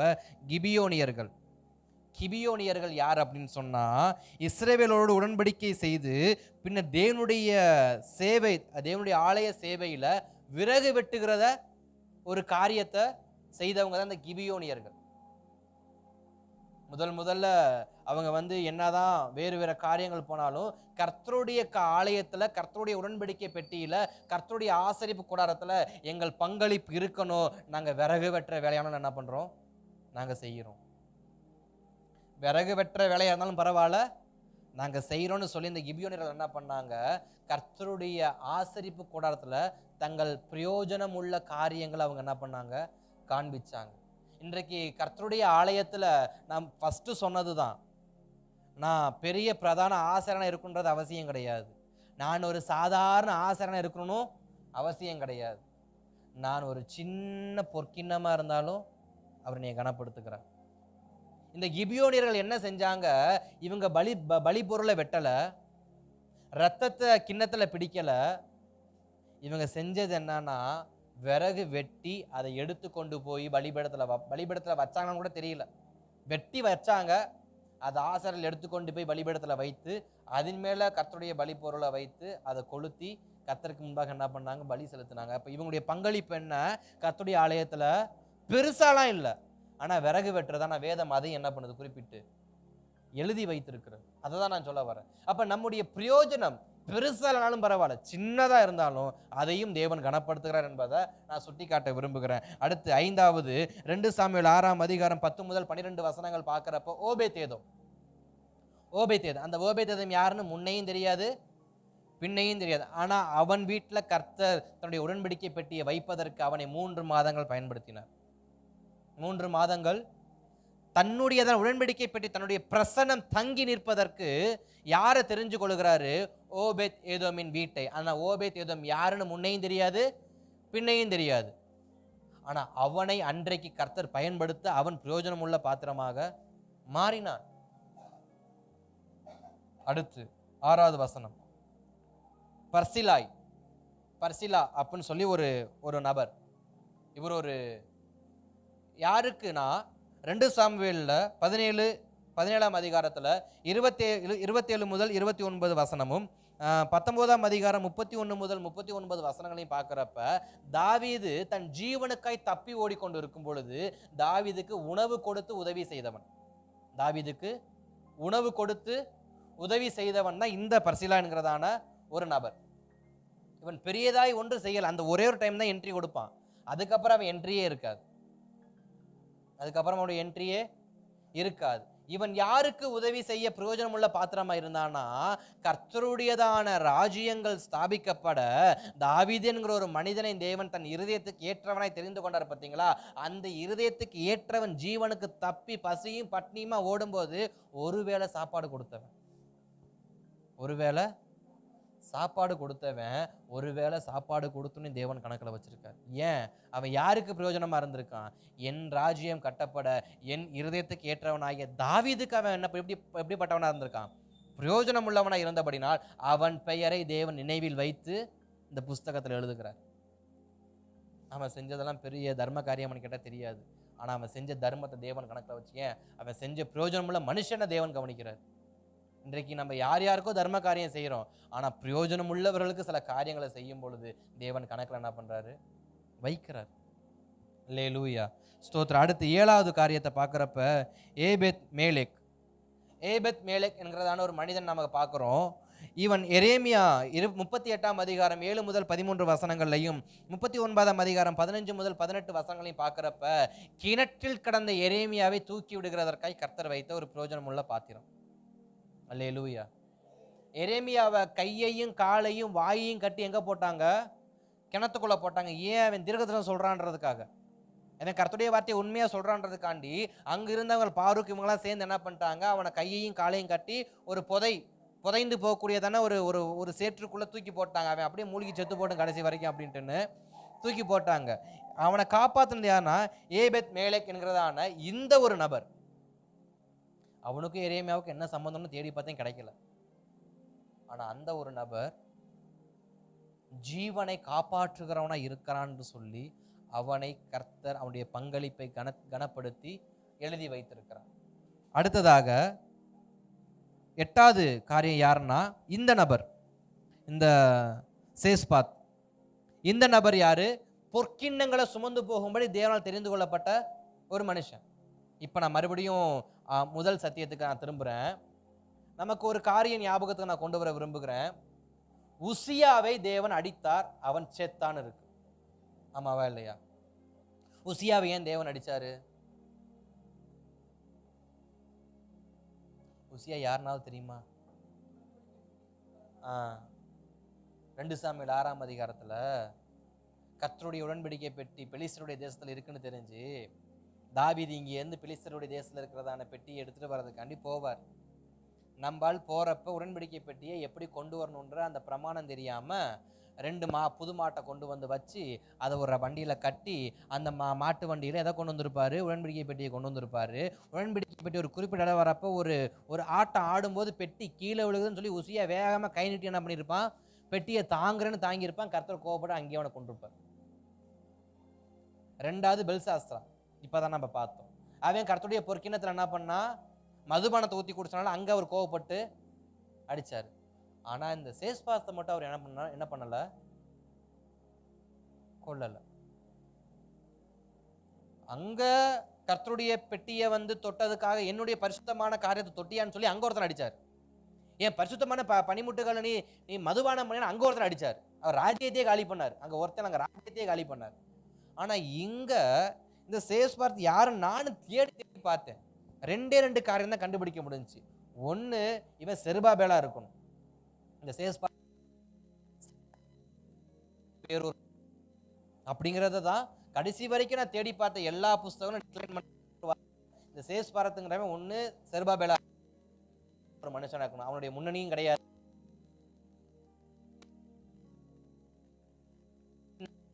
கர்த்தர் பயன்படுத்தின ஒரு பயனுள்ள பாத்திரம். அவன் வேற எதுவுமே செய்யல. அவன் எஸ்ராவை போல நெகேமியாவை போல செருபாபேலை போல, ஒருவேளை இவன் செருபாபேலா இல்லாம இருந்தால், செருபாபேலா இருந்தா வேற, ஒருவேளை செருபாபேலா இல்லாமல் இருந்தால், ஏன்னா வேதம் அப்படிதான் டிக்ளைன் பண்ணுது, அநேக வேத புஸ்தகம் டிக்ளைன் பண்ணுது. ஆனா ஒருவேளை செருபாபேலா இல்லாம சேஸ்பாராத்தாவே இருந்திருந்தா இவனுடைய பங்களிப்பு என்ன அப்படின்னா, பாபிலோனில இருந்து எருசலேமுக்கு கர்த்தருடைய பொற்கிண்ணத்தை கொண்டு வந்தது மட்டும்தான் வேலை. வேற கட்டிடம் கட்டினதோ இல்ல வேற எந்த ஒரு பங்களிப்பும் கிடையாது. ஒரே ஒரு பங்களிப்பு, பொற்கிண்ணத்தை சுமந்து வந்தான். நான் எப்படி பார்க்கிறேன்னா, பொற்கிண்ணத்தை சுமக்க வந்த தாவீத தேவன் அலற விட்டாரு. தாவீத தேவன் மிரண்டு ஓட விட்டாரு, பரிசுத்தம் இல்லாம தொட்டுட்டியா அப்படின்னு. பெல்சாஸ்திரா மதுபானத்தின் மிஞ்சின மோகத்துல உட்காந்து நான் அதுல ஊத்தி குடிப்பேன்னு சொல்லி அதுல ஊத்த அவன் ராஜ்யபாரத்தை. ஆனா அந்த சேஸ்பாரத்தை மட்டும் அவர் எதுவுமே பண்ணல. தன்னுடைய பொற்கிண்ணத்தை சுமக்கிறதற்காகவே அவனை தேவன் பிரதிஷ்டை பண்ணார என்னமோ தெரியல, அவன் சுமந்து கொண்டு போகிறான். தேவன் அவனை பத்திரமாய் நடத்தி கொண்டு போனார். ஒரு பிரயோஜனம். அதற்கு வாழ்ந்திருக்கணும். இதை நீங்க யோசிச்சு பாருங்க. நான் இப்படிதான் யோசிக்கிறேன். எல்லாராலையும் பொற்கிணத்தை தூக்க முடிஞ்சா இன்னைக்கு எல்லாருமே தூக்கிட்டு போயிருக்கலாமே. ஆனா தூக்கிட்டு போன நேபுகாத்நேச்சரை ஏன் பாஸ்டர் அவர் அடிக்காம விட்டாருன்னு கேட்டா, அவங்க ராஜ்யத்தை ஆண்டவர் என்ன பண்றாரு? பிற்காலத்துல கவுத்து போட்டு போயிட்டார். என்ன கேட்கலாம், பொற்கிணத்தை நேபுகாத்நேச்சர் எடுத்துட்டு போனா அவன்லாம் சாகவே இல்லையே அப்படின்னு. ஆனா அவன் ராஜ்யத்தை அவர் என்ன பண்ணிட்டாரு? தலைகளா மாத்தி விட்டு போயிட்டார். ஆனா சேஸ்பாரத்துங்கிறவனை மட்டும் அவனை எதுவுமே பண்ண, அவன் முன்னணியும் தெரியாது, அவருடைய பின்னணியும் தெரியாது. ஆனா ஒரு பிரயோஜனமுள்ள மனுஷனாக பொற்கிணத்தை சுமந்து கொண்டு ஆலயத்துக்கு ஒரு கொண்டு போனார். நான் கர்த்தருடைய வார்த்தையை, கர்த்தருடையதான சில விஷயங்களை சுமக்கிறவனாகவாவது நான் என்ன பண்ணணும்? இருக்கிறதுக்கு நான் தகுதி உள்ளவனா இருக்கும். பொற்கிணத்தை எல்லாராலும் தொட முடியாது, உடன்படிக்கை பெற்று எல்லாராலும் சுமக்க முடியாது. அதற்குன்னு ஒரு தகுதி, அதற்குன்னு ஒரு பரிசுத்தம், அதற்கென்று ஒரு அமைப்பை தேவன் வைத்திருக்கிறார். அந்த அமைப்பு, அந்த பரிசுத்தத்தை நாம் காத்து கொள்ளும் பொழுது சிலரால் சுமக்க முடியாதை நம்மை கொண்டு கர்த்தர் என்ன பண்ணுவார்? சுமக்க வைப்பார். அல்லேலூயா. அநேகர் அங்க எஸ்ரா இருந்தார். எஸ்ராவை கூப்பிட்டு இந்த காரியத்தை ராஜா கொடுக்கல. அங்க நெகேமியாவை கூப்பிட்டு கொடுக்கல. இன்னும் பல பரிசுத்தவான்கள், யூத கோத்திர தலைவர்கள், பென்யமீன் கோத்திர தலைவர்களாக இருந்தாங்க, அவங்கெல்லாம் கொடுக்கல. ஆனால் ஸ்தோத்திரம், இந்த சேஸ்பாரத் அப்படிங்கிற இந்த மனுஷன் யாருன்னா, யூதர்களின் ஒரு பிரதிநிதி. யூதர்களின் ஒரு பிரதிநிதி கோரேசுக்கு. இப்போ இன்றைக்கு நம்ம ஊருக்கு ஒரு எம்எல்ஏ இருக்கிறது மாதிரி நம்ம தமிழ்நாட்டுக்கு ஒரு எம்பி மேலே உட்காந்துருக்கிற மாதிரி கோரியஸ்க்கு இவர் யார், சேஸ்பாரத்து ஒரு பிரதிநிதி. இவர்களுக்காக அவர் பேசணும். அந்த பதவியில் யாரை உட்காந்துருக்கா, இந்த மனுஷன் உட்காந்துருக்காரு. இந்த மனுஷன் கையில் தான் சேஸ்பாரத் கையில் தான் எதை கொடுத்து அனுப்புறாரு, பொற்கினத்தை கொடுத்து அனுப்புறாரு. அப்போ அந்த பதவியில் இருந்தாலும் அந்த மனிதனை தேவன் எந்த அளவுக்கு கண்ணியம் உள்ளவனாக வைத்திருந்திருப்பார், அதற்கு அவன் எந்த அளவுக்கு தன்னை கண்ணியம் உள்ளவனாக நடத்தி இருந்திருக்கணும். இன்றைக்கு நம்முடைய உத்தமம் கூட நம்ம நினைக்கலாம், நான் உத்தமனா வாழ்ந்து யாருக்கு என்ன பிரயோஜனம், நான் பரிசுத்தமாக வாழ்ந்து யாருக்கு என்ன பிரயோஜனம், நான் உண்மையாக இருந்து யாருக்கு என்ன பிரயோஜனம், நான் எந்த பாவ பழக்கம் இல்லாமல் வாழ்ந்து யாருக்கு என்ன பிரயோஜனம்னா மனுஷனுக்கு இல்லைங்க, அவன் கர்த்தனுக்கு பிரயோஜனம் உள்ளவனாக இருப்பான். மனுஷனுக்கு இல்லை, நிச்சயமாக அவனுடைய அந்த ஜீவிதம் கர்த்தருக்கு பிரயோஜனம் உள்ளதாக இருக்கும். ஏன்னா சேஸ்பாரத் அத்தனை ஒரு பரிசுத்தமான வாழ்க்கை வாழ்ந்து நான் விசுவாசிக்கிறேன். அதனால தான் எதற்கு அனுமதிக்கிறாரு, அவருடைய பொற்கிணத்தை தொட்டு சுமந்து கொண்டு போகிறதுக்கு கர்த்தர் அனுமதிக்கிறார். என்னுடைய பரிசுத்தமான ஜீவிதம் எதற்கு பயன்படுது, கர்த்தருடையதான சில பரிசுத்தமான காரியத்தை சுமந்து கொண்டு போகிறதுக்கு. அவர் பரிசுத்தர் ஆகையால் நீங்களும் அதற்கேற்ற பரிசுத்தரா நடந்து கொள்ளுங்கள். அருமையான சிறு வார்த்தை தான். அந்த சிறு வார்த்தையை செயல்படுத்துவதற்கு நம்முடைய வாழ்க்கை எப்படிப்பட்டதா இருக்கு, மிக கடினமாக இருக்கு. இன்றைக்கு ஸ்தோத்திரம், கர்த்தருடைய பொற்கிண்ணத்தை சுமக்கிற அளவுக்கு அன்றைக்கு இருந்த சேஸ்பாரத் இருந்தாரு. இன்றைக்கு நாம கர்த்தருடைய சமூகத்துல, கர்த்தருடைய ஆலயத்துல, கர்த்தருடைய பலிபீடத்துல நாம் பிரயோஜனம் உள்ளவர்களா என்ன பண்ணணும், இருக்கிற அளவுக்கு நம்மளை தகுதி உள்ளவங்களா என்ன பண்ணணும். நான் சில சமயம் சிலரை கூப்பிடுவேன், இன்னைக்கு நீங்க பிரசங்கம் பண்றீங்களா, ஆராதனை நடத்துறீங்களா, பாட்டு பண்ணி கேட்டப்பா, ஐயோ வேண்டாம் பாஸ்டர், அந்த தப்பை மட்டும் பண்ணிடாதீங்க தயவு செஞ்சு, அதெல்லாம் செய்ய முடியாத காரியம். ஏங்க என்ன அக்கினி தரலாக கொட்டி வச்சுருக்கோம் கீழே, ஏறி என்ன கை காலெலாம் பொத்து போகிறது. அவங்களுடைய இருதயத்தில் என்ன விதைக்கப்பட்டிருக்கு, நான் தகுதி இல்லை. ஏன் அப்படிப்பட்ட வாழ்க்கை வாழணும், ஏன் அப்படிப்பட்ட வாழ்க்கை வாழணும், நான் பிரயோஜனமாக இருக்கும்படி தானே கர்த்தர் ரட்சித்தது.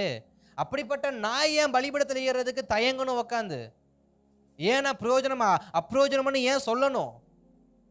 ஒருவேளை என் பிரயோஜனம் இதற்காக கூட இருக்கலாம்ல, இதற்காக கூட என் ஜீவிதத்தை தேவன் காப்பாற்றி இருக்கலாம்ல, இதற்காக கூட நான் எந்த பாவ பழக்கமும் இல்லாத ஒரு பரிசுத்தமான நபராக இருந்திருக்கலாம்ல.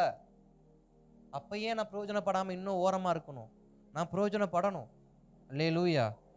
அப்படி தகுதி இல்லைன்னா தகுதி உள்ளவங்களை என்ன பண்ணணும், மாற்றணும். இன்றைய கர்த்தருடைய பந்தியில் உக்காந்தாலே பாதி பேர் என்ன பண்ணுறது இல்லை, கர்த்தருடைய பந்தியில் உக்கார குடு குடு குடு குடு குடு குடு எடுத்தேன் பாரு ஓட்டங்கிற மாதிரி ஓடிடுறது. சகோதரிகளும் சரி சகோதரர்களும் சரி கர்த்தருடைய பந்தியில் என்ன பண்ணுறதில்ல, ஏன் நான் தகுதி இல்லை பாஸ்டர். அப்படி என்ன கர்த்தருடைய அப்பத்தையும் ரசத்தையும் சுமக்க கூடவா நம்மகிட்ட பரிசுத்தமான ஜீவிதம் இல்லை. நான் சேஸ்பார் எதை சுமந்துட்டு போயிருக்காரு, அவருடையதான ஆலயத்தின் பரிசுத்தமான பனிமுட்டுகள் அவர் என்ன பண்றாரு, சுமந்துக்கிட்டு போறார். நான் அவருடைய அப்பத்தையும் அவருடைய ரசத்தையும் நான் மாதந்தோறும் சுமக்கிற ஒரு பிரயோஜனம் உள்ளவனா என்ன பண்ணணும். இது ஒரு சாட்சிங்க, இது ஒரு சாட்சி. என் வாழ்க்கையில் நான் ஒரு நாள் கூட என்ன பண்ணதில்லை, எதையுமே கர்த்தருடைய ராபோஜனத்தை என்ன பண்ணதில்லை, நான் விட்டதில்லை. இது ஒரு சாட்சி. இது கர்த்தருக்கு முன்பாக சொல்லுகிறதான ஒரு மிகப்பெரிய, இன்னைக்கு எத்தனை பேர் உட்காந்து அப்படி எடுக்க முடியாமல் இருக்கிறாங்க. அதாவது மனசை கல்லாக்கிட்டு பரவாயில்ல பேருக்காண்டி எடுப்போம், அந்த கணக்கை நான் வரல. உண்மையான ஜீவிதம் பண்ணி உண்மையாக கர்த்தருடைய அப்பத்திலும் கர்த்தருடைய ரசத்திலும் பங்கு உள்ளவங்களா இருக்கிறவங்க மிக மிக சாட்சி உள்ளவங்க. அவங்க சாட்சி நிச்சயமா அநேகரை ரட்சிப்புகளை நடத்தும். ஆனால் சில பேர் பேருக்கு வைராக்கியத்துக்கு எடுக்காமல் போனால் பாசிட்டிவ் கேள்வி கேட்பார், எடுக்காமல் போனால் பக்கத்தில் இருக்கவங்க கேள்வி கேட்பான்னு சொல்லிட்டு பேர் பிரஸ்தாபத்துக்கு எடுத்துகிட்டு அந்த லிஸ்ட் அவுட் கிடையாது. இது கர்த்தருடைய பார்வையில் இருக்கிற ஷார்ட் லிஸ்ட் அவுட். உண்மையான ஜீவிதம் பண்ணி உண்மையாக வாழ்ந்து கர்த்தருக்காக பிரயாசப்பட்ட, கர்த்தருடைய சமூகத்தில் எல்லா மாதமும் அந்த ராபோஜனத்தில் அப்பத்தையும் ரசத்தையும் கையில் ஏந்தினதான அந்த பரிசுத்தவான்கள், அவர்கள் பிரயோஜனம் உள்ளவர்கள். அல்லேலூயா. அப்படிப்பட்ட பிரயோஜனத்துக்காவது நான் என்ன பண்ணணும், மாதந்தோறும் அப்பத்தையும் ரசத்தையுமாவது நான் என்ன பண்ணணும், என் கரத்தில் நான் சுமக்கிறதுக்கு பிரயோஜனம் உள்ளவனாக நான் இருக்கணும். அல்லேலூயா. அடுத்து 9வது மத்தேயு 27ஆம் அதிகாரம் 32வது வசனமும், மார்க் 15ஆம் அதிகாரம் 31வது வசனமும், லூக்கா 23 26வது வசனமும். மத்தேயு 27:32, மார்க் 15:21, லூக்கா 23:26. சிரேனேயனாகிய சீமோன், சிரேனே ஊரானாகிய சீமோன், இந்த சிரேனே ஊரானாகிய சீமோனை இதற்கு அடுத்து நீங்க எந்த சுவிசேஷ புஸ்தகத்தையும் தேடினாலும் கிடைக்காது, நிருபங்களை தேடினாலும் கிடைக்காது. அல்லது முந்தி இருக்கிற பழைய ஏற்பாட்டு காலத்தில் தேடினாலும் கிடைக்காது. ஆனால் அவருடைய பங்களிப்பு மிக பெருசு. அவருடைய பிரயோஜனமான பங்களிப்பு மிக பெருசு. எப்படின்னு கேட்டா, சீஷர்களுக்கு கூட கிடைக்காத ஒரு உன்னதமான பாக்கியம் யாரு கிடைச்சிச்சு? இந்த சீமோனுக்கு. என்ன பாக்கியம் தெரியுமா? இயேசு கிறிஸ்துவின் சிலுவையை சுமக்கிறது. இயேசு கிறிஸ்துவனுடையதான சிலுவையை சுமக்கிறது அது பாரமானது. அவரை வற்புறுத்தி தான் அந்த சுமக்க வச்சாங்க. அது மிக பாரமானது, மிக கடினமானது. ஆனா சிரேனே ஊரானாகிய சீமோனை கர்த்தர் அதற்காக பிரயோஜனம் உள்ளவனாக வைத்திருந்தார். இன்றைக்கு அநேகர் சுமக்க முடியாத சில அவமானங்களை கிறிஸ்துவுக்காக சுமக்க நம்மளுக்கு ஆயத்தம் இருக்கா? சீஷர்கள் பேதுருவெல்லாம் பிரசங்கத்துல பிரபலியமானவங்க. அவங்க ஆனா எதை சுமக்கல? அவமானத்தின் சின்னமாய் கருதப்பட்ட சிலுவையை அன்றைக்கு அவங்க என்ன பண்ணல? ஏன்னா ரோமர்கள் சிலுவை எதற்கு தான் வச்சிருந்தாங்க?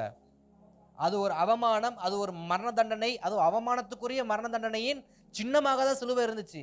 அந்த சிலுவையை யாருக்கும் சுமக்கிறதுக்கு அருகதை இருக்கக்கூடாது. ஏன்னா அன்றைக்கு ரோம சட்டத்திட்டங்கள் அப்படிதான் இருந்துச்சு. சிலுவை மரண தண்டனை மிக மிக கொடூரமானது, அவமானத்துக்குரியது. ஆனா அதை இயேசு சுமக்கிறாரு. அந்த சிலுவையை சிரேனே ஊரானாகிய சீமோன் என்ன பண்றான்? அப்ப எங்கிருந்து வந்தான்னு அவனுக்கு நமக்கு தெரியாது. அவன் எருசலேம்ல அந்த பண்டிகை காலமா இருக்கிறதுனால பண்டிகைக்கு வந்த ஒரு மனுஷன். அவன் பூர்வீக எருசலேமான்னு கேட்டா தெரியல. அவன் எந்த ஊரை சேர்ந்தான்னு கேட்டா தெரியல. அவன் அரேபியனா, இல்ல பாரசீகனா, அல்லது பெர்ஷியனா, அல்லது ரோமரா, எபிரேயனா, கிரேக்கனா, எதுவுமே தெரியாது. ஆனா அவன் சுமந்தது எதை? எல்லாரும் அவமானம்னு சொன்னதை அவன் கிறிஸ்துவுக்காக சுமந்தான். இன்றைக்கு நாம அப்படிப்பட்ட ஒரு காரியத்தை கிறிஸ்துவுக்காக சுமக்கிற ஒரு பாத்திரமா இருக்க முடியுமா? மற்றவங்க அவமானமா நினைக்கட்டும், மற்றவங்க சீ சொல்ற அளவுக்கு ஒரு காரியமா இருக்கட்டும். ஆனா அந்த சீ அப்படிங்கிற அந்த காரியத்தை கிறிஸ்துவுக்காக சுமக்கிற பாத்திரமா நான் இருப்பேனா? அதற்கு நான் தகுதியா இருப்பேனா? ஆனா எதற்கு நான் தகுதியா இருப்பேன்? வேற காரியம் சொல்லுங்க ஏசுநாதரே, நான் நிச்சயமா செய்றேன். ஆனா ஊரே சேர்ந்து துப்புற அந்த காரியத்தை நான் என்ன பண்ண மாட்டேன், செய்ய மாட்டேன். ஆனா ஸ்தோத்திரம், சிரேனே ஊரானாகிய சீமோனுக்கு அன்னைக்கு அவன் சுமந்த சிலுவையோட அருமை பெருமை என்ன இல்லை? இன்றைக்கு ஊரே அந்த சிலுவை தான் புனிதமா என்ன பண்ணுது, வச்சிருக்குன்றது அன்னைக்கு அவனுக்கு தெரியாது. இன்னைக்கு நாம் கிறிஸ்துவுக்காக சகிக்கிற சில அவமானங்கள் பிற்காலத்தில் ஊரே மெச்சிக்கொள்ளத்தக்க ஒரு புனிதமாய் தேவனே மாற்றுவார். நான் நினைக்கிறேன் சிரேனே ஊரானாகிய சீமோனுக்காண்டி அந்த சிலுவை அவர் என்ன பண்ணியிருப்பாரு, ஒரு மிகப்பெரிய அடையாளமாக கூட அவர் மாற்றிருந்திருக்கலாம். அவமானம் இயேசுவால் புனிதமாய் மாறியது. அதை சுமந்த சிரேனாகிய ஒரு சீமோன் இன்றைக்கும் பிரசங்கத்தில் வந்து கொண்டே இருக்கிறார். 2000 ஆண்டுகள் தாண்டிருச்சு. ஆனால் இன்றைக்கும் சிலுவை தியான பிரசங்கத்தில் அந்த அது என்ன பண்டிகை, லெந்து நாட்கள். லெந்து நாட்கள் இந்த சிரேனே ஊரானாகிய சீமோன் வராத நாட்கள் என்னைக்காவது இருந்திருக்கா? ஏதோ ஒரு நாள் சிரேனே ஊரானாகிய சீமோன் என்ன பண்ணிடுவார், வந்தே தீருவார். ஆனால் அவருடைய முன்னணியும் தெரியாது, பின்னணியும் தெரியாது. ஆனால் அவர் சுமந்தது கொஞ்ச நேரம்தான். அந்த கொஞ்ச நேரம் ஒரு 10 ஸ்டெப்போ, ஒரு அரை மணி நேரமோ, ஒரு 1/4 மணி நேரமோ தெரியாது. அந்த அவமானத்தை அவர் சுமந்தார். கிறிஸ்துவுக்காக சில அவமானத்தை நீங்கள் சுமக்க தயாராக இருப்பீங்கன்னா அந்த அவமானத்தையே உங்களுக்கு கனமுள்ளதாக மாற்ற கர்த்தர் பெரியவராக இருக்கிறார். அல்லேலூயா. நான் சுமக்கிற பாத்திரமா இருந்தா இந்த பாத்திரம் சுமந்த அந்த அவமானத்தை அவர் கனமுள்ளதாக மாற்றுவார். அல்லேலூயா, ஸ்தோத்திரம். அடுத்ததாக 10வது மத்தேயு எழுதின சுவிசேஷம் 27:57 முதல் 60 வசனங்கள். மார்க்கு 15ஆம் அதிகாரம் 42 முதல் 46 வசனங்கள். லூக்காவின் சுவிசேஷம் 23வது அதிகாரம் 50 முதல் 53 வசனங்கள். யோவான் எழுதின சுவிசேஷம் 19ஆம் அதிகாரம் 38 முதல் 42 வசனங்கள். அரிமத்தேவை சேர்ந்த யோசேப்பு, அரிமத்தேனாகிய யோசேப்பு அப்படின்னு ஒரு நபர் அங்கே வருவார். இந்த யோசேப்பு யாருன்னா, இயேசுனுடையதான சடலத்தை எடுத்து கல்லறையில் வைப்பதற்கு தன்னுடைய சொந்த கல்லறை அவர் என்ன பண்ணாரு, கொடுத்தார். அதில் இதுவரைக்கும் எந்த ஒரு பிணத்தையும் என்ன பண்ணல, அடக்கம் பண்ணல. அப்படிப்பட்ட ஒரு புதிய கல்லறையை யாருக்காக கொடுத்தாரு? இயேசுவுக்காக கொடுத்தார். அவர் இதுக்கு அப்புறமும் ஊழியம் செஞ்சதாக இல்லை, அதுக்கு முந்தியும் செஞ்சதாக இல்லை. அந்த யோசேப்பு கிறிஸ்துனுடைய சரீரத்தை எடுத்து தன்னுடைய சொந்த கல்லறையில் அடக்கம் பண்ணப்படுவதற்காகவே தன்னை ஆயத்தப்படுத்தி வைத்திருந்தார்.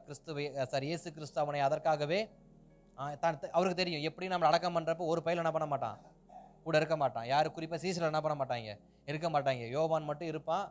சகோதரிகள் எல்லாம் என் தாயாரும் மற்ற சகோதரிகள் இருப்பாங்க. அவங்க போய் என்னை அடக்கம் பண்ணுவது சாத்தியம் கிடையாது. அதனால தன் சரீரத்தை அடக்கம் பண்ணுவதற்காக ஒருவரை தேவன் வைத்திருக்கிறார் என்றால் அந்த நபருடையதான பங்களிப்பு எப்படி இருந்திருக்கும்?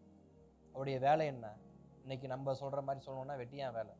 நம்ம சொல்ற பாஷையில சொல்லணும்னா வெட்டியான், பணத்தை பிதைக்கிற மனுஷன். இன்னைக்கு பணத்தை பிதைக்கிறவங்களுக்கு ஏதாவது மரியாதை இருக்கு அந்த ஊர்ல?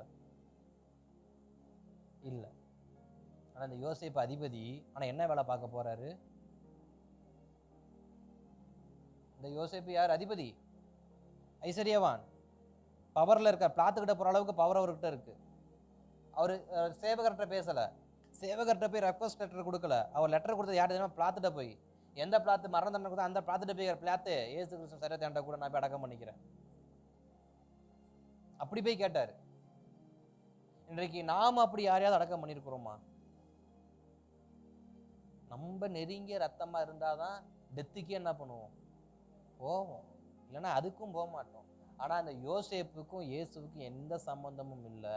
அந்த யோசேப்பு இயேசு கிறிஸ்துவுக்காக பிளாத்துக்கிட்ட போய் அவருடைய சடலத்தை என்கிட்ட கூடும், எனக்காக ஒரு சொந்த கலரை இருக்கு, அதில் நான் என்ன பண்றேன், அவரை வைக்கிறேன். தன் மான மரியாதை அவர் பார்க்கல. தன்னுடையதான வம்சத்துக்கென்று வைத்திருந்த ஒன்றை அவர் என்ன பண்றாரு, இயேசுவுக்காக கொடுக்கிறார். தன் வம்சத்துக்கு சேர்த்து வைத்திருந்த கல்லறை, இன்றைக்கு இருக்கிறதான கல்லறையில நம்மளை பிதைக்க இடம் கொடுப்பாங்க. சிஎஸ்ஏ கல்லறையில பெந்தகோசக்காரன் போகக்கூடாது, பெந்தகோஸ்காரன் கல்லறையில சிஎஸ்ஏக்காரன் வரக்கூடாது, ஆர்சி சர்ச்சு கல்லறையில எம்னும் வரக்கூடாது, இல்லை ஊருக்கு பொதுவாக இருக்கிற கல்லறையில கிறிஸ்தவனை கொண்டு போய் என்ன பண்ணக்கூடாது, புதைக்கக்கூடாது. ஒரு சடலத்தை புதைக்கிறதுக்கு எத்தனை இன்னைக்கு அரசியல் வச்சுக்கிட்டு இருக்கிறாங்க. இன்றைக்கு இந்த சபையில, இந்த பெந்தகோ சபையில இருக்கிறவன் அந்த பெந்தகோ சபையில இருக்க கல்லறையில் என்ன பண்ணக்கூடாது, அடக்கம் பண்ணக்கூடாது. உனக்கு இது கலராக இருந்தால் போய் புதைச்சிக்கலாம்னா எங்கேயாவது போய் என்ன பண்ணிக்க, புதைச்சிக்க. ஒரு சடலத்தை புதைக்கிறதுக்கு இன்னைக்கு எத்தனை அரசியல், அதற்கு எத்தனை பஞ்சாயத்து. ஆனா இந்த யோசேப்பு அப்படிப்பட்ட எந்த நிபந்தனையும் வைக்கல. அது என்னுடைய சொந்த கலரப்பா, அது என்னுடைய கலர், அதை நான் இயேசுவுக்காக என்ன பண்றேன், நான் கொடுக்குறேன், அவர் சடலத்தை எனக்கு கொடு. இப்படி ஒரு பங்களிப்பு. ஒரு வேளை நான் இப்படி யோசிக்கிறேன், வருங்காலத்தில் கர்த்தர் நமக்கு ஒரு சொந்த கல்ற தோட்டத்தை கொடுத்தாருன்னா யோசேப்பை போல நம்மளும் என்ன பண்ணணும், இது இந்திய தேவ சபை தாராபுரத்தில் இருக்கிற விசுவாசிகளை மட்டும்தான் பிதைக்கணும், வேற எவனும் என்ன பண்ணக்கூடாது, புதைக்கக்கூடாதுன்னு ரூல்ஸ் அண்ட் ரெகுலேஷன் இல்லாமல் யாருக்கா இருந்தாலும் வாங்க, உங்கள் சரீரத்தை என்ன பண்ணுங்க, இலவசமாக பிதைச்சிட்டு போங்க, வருகையில் எடுத்துக்கொள்ளப்படட்டும். அல்லேலூயா. நமக்கு அப்படி ஒரு வாய்ப்பு இருக்குமானால் நிச்சயமா நல்ல மனுஷங்களுக்காக அதை என்ன பண்ணுவோம், நம்ம நல்லதுக்காக செய்ய ஒரு பிரயோஜனமுள்ள பாத்திரமாக நாம் இருப்போம். அல்லேலூயா.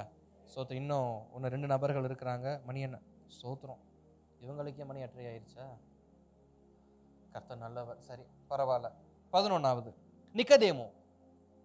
யோவான் 3ஆம் அதிகாரம் 1 முதல் 21, 7ஆம் அதிகாரம் 50 முதல் 52 மற்றும் 19ஆம் அதிகாரம் 39 முதல் 42. இயேசுவின் அடக்கத்திற்கு வாசனை பொருளை கொடுத்தவன் தான் நிக்கதேமு. இந்த நிக்கதேமு யார் அப்படின்னா, இயேசுவை அடக்கம் செய்வதற்கு வாசனை பொருட்களை தன்னுடைய பங்காக கொடுத்தவன். விலையேற பெற்ற தைலம், வாசனை திரவியம் என்பது விலையேற பெற்றது. அது எல்லார்கிட்டையும் இருக்காது. யாருக்கிட்ட தான் இருக்கும்? ரொம்ப விலை உயர்ந்த வஸ்திரங்கள் போடக்கூடிய பணக்காரங்க கிட்ட தான் அது இருக்கும். இன்றைக்கு இருந்த சூழ்நிலை, இன்றைக்கு எல்லார்கிட்டையும் இருக்கு. ஏன்னா பர்ஃப்யூமோட ரேட் எந்த அளவுக்கு வந்துருச்சு, ஸ்டார்டிங் ப்ரைஸே 100 ரூபா. அல்லேலூயா. 100லேருந்து லட்ச ரூபா வரைக்கும் என்ன பண்ணியிருக்கிறாங்க, பர்ஃப்யூமை இன்னைக்கு வித்துக்கிட்டு இருக்கிறாங்க. ஆனால் அன்னைக்கு இருந்த காலகட்டத்தில் பர்ஃப்யூம் யார்கிட்ட தான் இருக்கும்? ஒரு நல்ல வியாபாரி கிட்ட இருக்கும். விலை உயர்ந்த வஸ்திரங்கள் போடக்கூடிய வியாபாரிகள், அரசியல் மிகப்பெரிய தலைவர்கள், அப்படிப்பட்டவங்க தான் அதை யூஸ் பண்ணுவாங்க. ஆனால் நிக்கதேமு இயேசுவினுடைய சரீரத்தை பாடம் பண்ணுவதற்கு, அந்த அந்த அந்த சரீரத்தில் என்ன வரக்கூடாது, ஒரு துர்நாற்றம் வந்துடக்கூடாதுன்றதுக்காண்டி. ஆனால் அவங்களுக்கு தெரியுமான்னு தெரியல, இயேசு 3 நாள் உயிர்த்தெழுந்துருவார் அப்படின்னு. ஆனால் அந்த 3 நாள் அந்த அந்த சரீரத்தில் என்ன பண்ணக்கூடாது, வாடை வந்துடக்கூடாதுன்றதுக்காண்டி தன்னுடைய விலையேற பெற்றதை எதற்கு ஊத்துறாரு? பிணத்து மேல ஊத்துறாரு. இயேசு கிறிஸ்து எப்படிப்பட்டவராக காணப்படுகிறாரு? ஒரு சடலமாக காணப்படுகிறார். அந்த சடலத்தின் மேல எதை ஊத்துறாரு? விலையேற பெற்ற தைலத்தை ஊத்துறாரு. இந்த இருதயம் யாருக்காவது வருமா? நான் யூஸ் பண்ற ஒரு பர்ஃபியூமை நான் யாருக்கு தான் தருவேன்? எனக்கு சரிக்கு சமமா இருக்கக்கூடிய நண்பனுக்கு தருவேனே தவிர ஒரு பிச்சைக்காரனுக்கு என்ன பண்ண மாட்டேன். தருவோமா? ஆனா பிச்சைக்காரன் எப்படிப்பட்டவனா இருக்கிறான்? உயிரோட இருக்கிறான். ஆனா நிக்கோதேம் எதுக்கு தெரியுமா கொடுத்திருக்கிறான்? இயேசு கிறிஸ்துவின் சரீரத்தினுடைய துர்நாற்றம் வெளியில வரக்கூடாதுன்னு சொல்லி. என்னுடைய சரீரம் முழுக்க காயமா இருக்கு. ஏன்னா சாதாரண சரீரமா இருந்தா கூட என்ன பண்ணாது, சரி டக்குன்னு வெடிச்சிடாது, உப்பிராது, ஏதாவது ஒன்று சொல்லலாம். அவருடைய சரீரம் முழுக்க எப்படிதான் இருக்கு? ஒரு ஒரு ஒரு வயல்வெளியை உழவனுடையதான வயல்வெளி எந்த அளவுக்கு மேடு பள்ளமா இருக்குமோ அது மாதிரி அவரு பின்முதுகு இருக்கு. விழாவில் குத்தப்பட்ட ஈட்டியின் தழும்புகள் இங்க இருக்கு. முள்முடியினால குத்தப்பட்டதான தலைகள், அந்த நெத்தி பகுதி தலை முழுக்க முள்ளால் குத்தி குத்தி வைக்கப்பட்டதா இருக்கு. 2 கையில ஆணி, கால்கள்ல ஆணி, முட்டிகள் 2. இப்படி சரீரம் முழுவதும் எப்படிதான் இருக்கு? இப்ப அந்த சரீரத்துல எந்த அளவுக்கு துர்நாற்றம் அடிக்கும்? நமக்கு சாதாரணமா ஒரு விரல் கீரல் பட்டாலே அந்த ரத்தத்தை ஸ்மெல் பண்ணி பார்த்தா நமக்கே ஒரு மாதிரி ஒமட்டலா இருக்கும். ஆனா அவருடைய சரீரம் முழுக்கவே ரத்தமா தான் இருக்கு. அது காய்ந்து போன ரத்தம், துர்நாற்றம் அடிக்கும். யாராவது பக்கத்துல போவோமா? நிக்கோதேம் என்ன பண்றான்? துர்நாற்றத்தை தாங்கி கொண்டு தன்னுடைய விலை உயர்ந்ததான அந்த பரிமள தைலங்களை எல்லாம் அவருடைய சரீரத்தின் மேல ஊத்துறான். அதுவும் அந்த சடலத்தின் மேல ஊத்துறான்.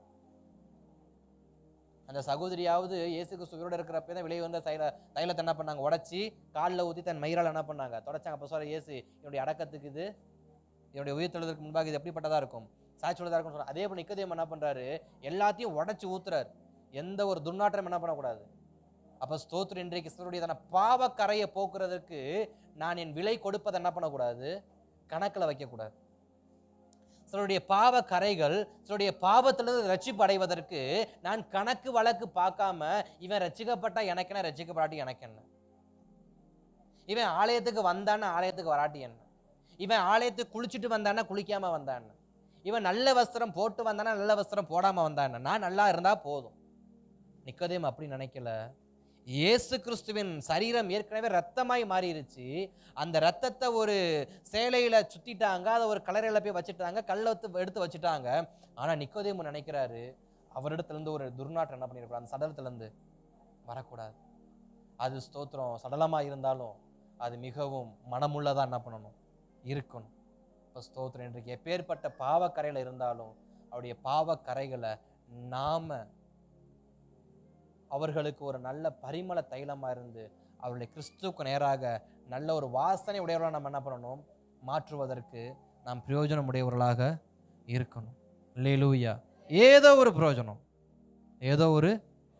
கடைசியாக அப்போஸ்தலர் நடபடிகள் 9ஆம் அதிகாரம் 10 முதல் 19 வசனம். அப்போஸ்தலர் நடபடிகள் 9ஆம் அதிகாரம் 10 முதல் 19 வசனங்கள் பார்க்குறப்ப அங்கு அனனியான்ற ஒரு மனுஷன் வருவார். அங்கே யார் வருவார்? அனனியா அப்படிங்கிற ஒரு மனுஷன் வருவார். அந்த அனனியா அப்படிங்கிற அந்த ஊழியக்காரனை அதற்கப்புறம் நீங்கள் எங்கேயாவது பார்த்தீங்களா பைபிளில்?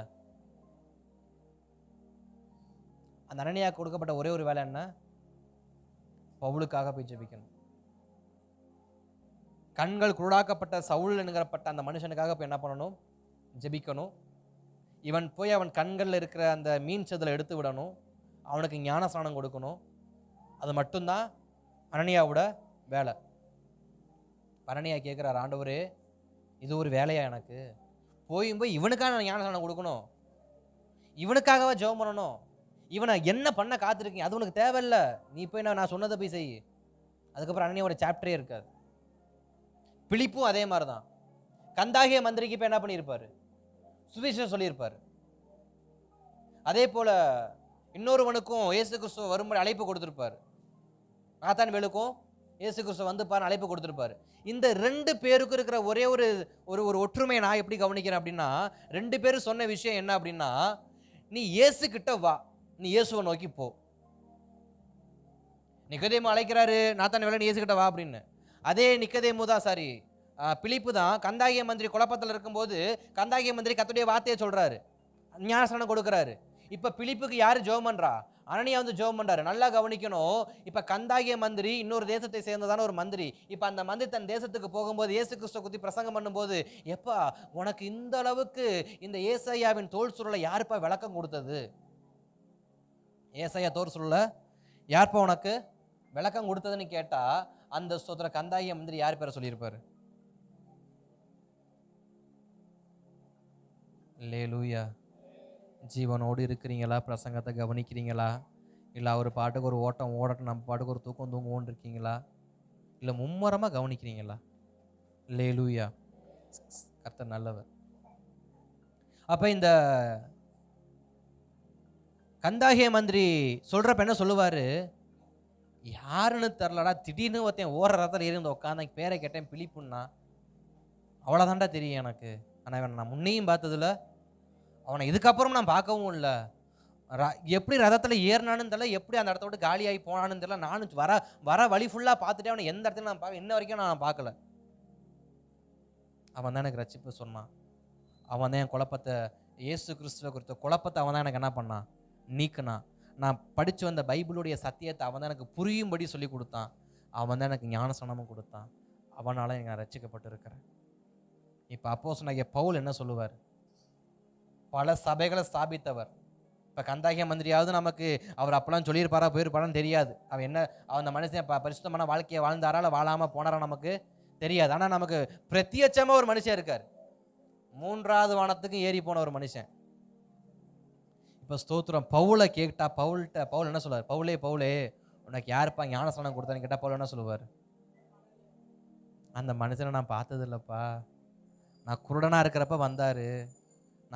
இருக்கிறப்ப வந்தார். எனக்கு இயேசுவை குறித்து கொஞ்சம் ஆழமான சத்தியத்தை சொன்னார். எனக்காக ஜெபம் பண்ணார். நான் அன்னைக்கு என் கண் வந்து 3 நாளாக குருடாக இருந்துச்சு. என் கண் எப்படி இருந்துச்சு? 3 நாளாக குருடனை போல இருந்தேன். அவர் வந்து ஜெபம் பண்ணார். என் கண்ணில் இந்த மீன் சிலை எடுத்து போட்டார். எனக்கு ஞானஸ்நானம் கொடுத்தாரு. அதுக்கப்புறம் நான் பார்க்கவே இல்லைப்பா. அவரு தான் எனக்கு ரட்சிப்பை சொல்லி கொடுத்தாரு. அவர் தான் எனக்கு ஞானஸ்நானம் கொடுத்தாரு. அவரால் தான் இன்றைக்கி நான் என்ன பண்ணுறேன்? இந்த ஊழியத்தை இன்ன வரைக்கும் செய்திருக்கிறேன். இத்தனை சபைகளை ஸ்தாபிச்சிருக்கிறேன். இத்தனை பிரயாணங்கள் பண்ணியிருக்கிறேன். இத்தனை நிருபங்கள் எழுதியிருக்கிறேன். காரணம் யார்? ஆனால் அனனியாவை எந்த இடத்துலையும் தேவன் பவுல் வந்து அனனியாவை கொண்டு தான் ரட்சிக்கப்பட்டார்னு தேவன் ரிவ்யூ பண்ணியிருக்க மாட்டார். பவுல் ரிவைன் பண்ணியிருக்க மாட்டார். ஆனால் தேவன் ரிவீல் பண்ணுறாரு. அனனியாவை கொண்டு தான் அன்னைக்கு பவுலுக்கு நடந்துச்சு, அற்புதம் நடந்துச்சு. அப்போ நம்முடைய பங்களிப்பு எந்த அளவுக்கு இருக்கு, யாருக்கு இருக்கு, எவ்வளவு முக்கியமாக இருக்கு, எவ்வளவு பிரபலியமாக இருக்குன்றது முக்கியம் இல்லை. எந்த நேரத்துக்கு நாம் கர்த்தருக்கு பிரயோஜனப்படுகிறோம் தான் முக்கியம். நான் சொன்ன இந்த எல்லா சம்பவமே ஒரு குறிப்பிட்ட நெருக்கடியான ஒரு நேரங்கள். பார்வோனின் மகள் மோசையை எடுத்தது வந்து அன்றைக்கு எபிரேய பிள்ளைகள்லாம் கொல்லணுங்கிற ஒரு நிலைமை. எபிரேய பிள்ளைகளை எல்லாம் கொல்லணும் அப்படிங்கிற ஒரு சூழ்நிலை தான் யாரை கூட்டு காப்பாத்தினது?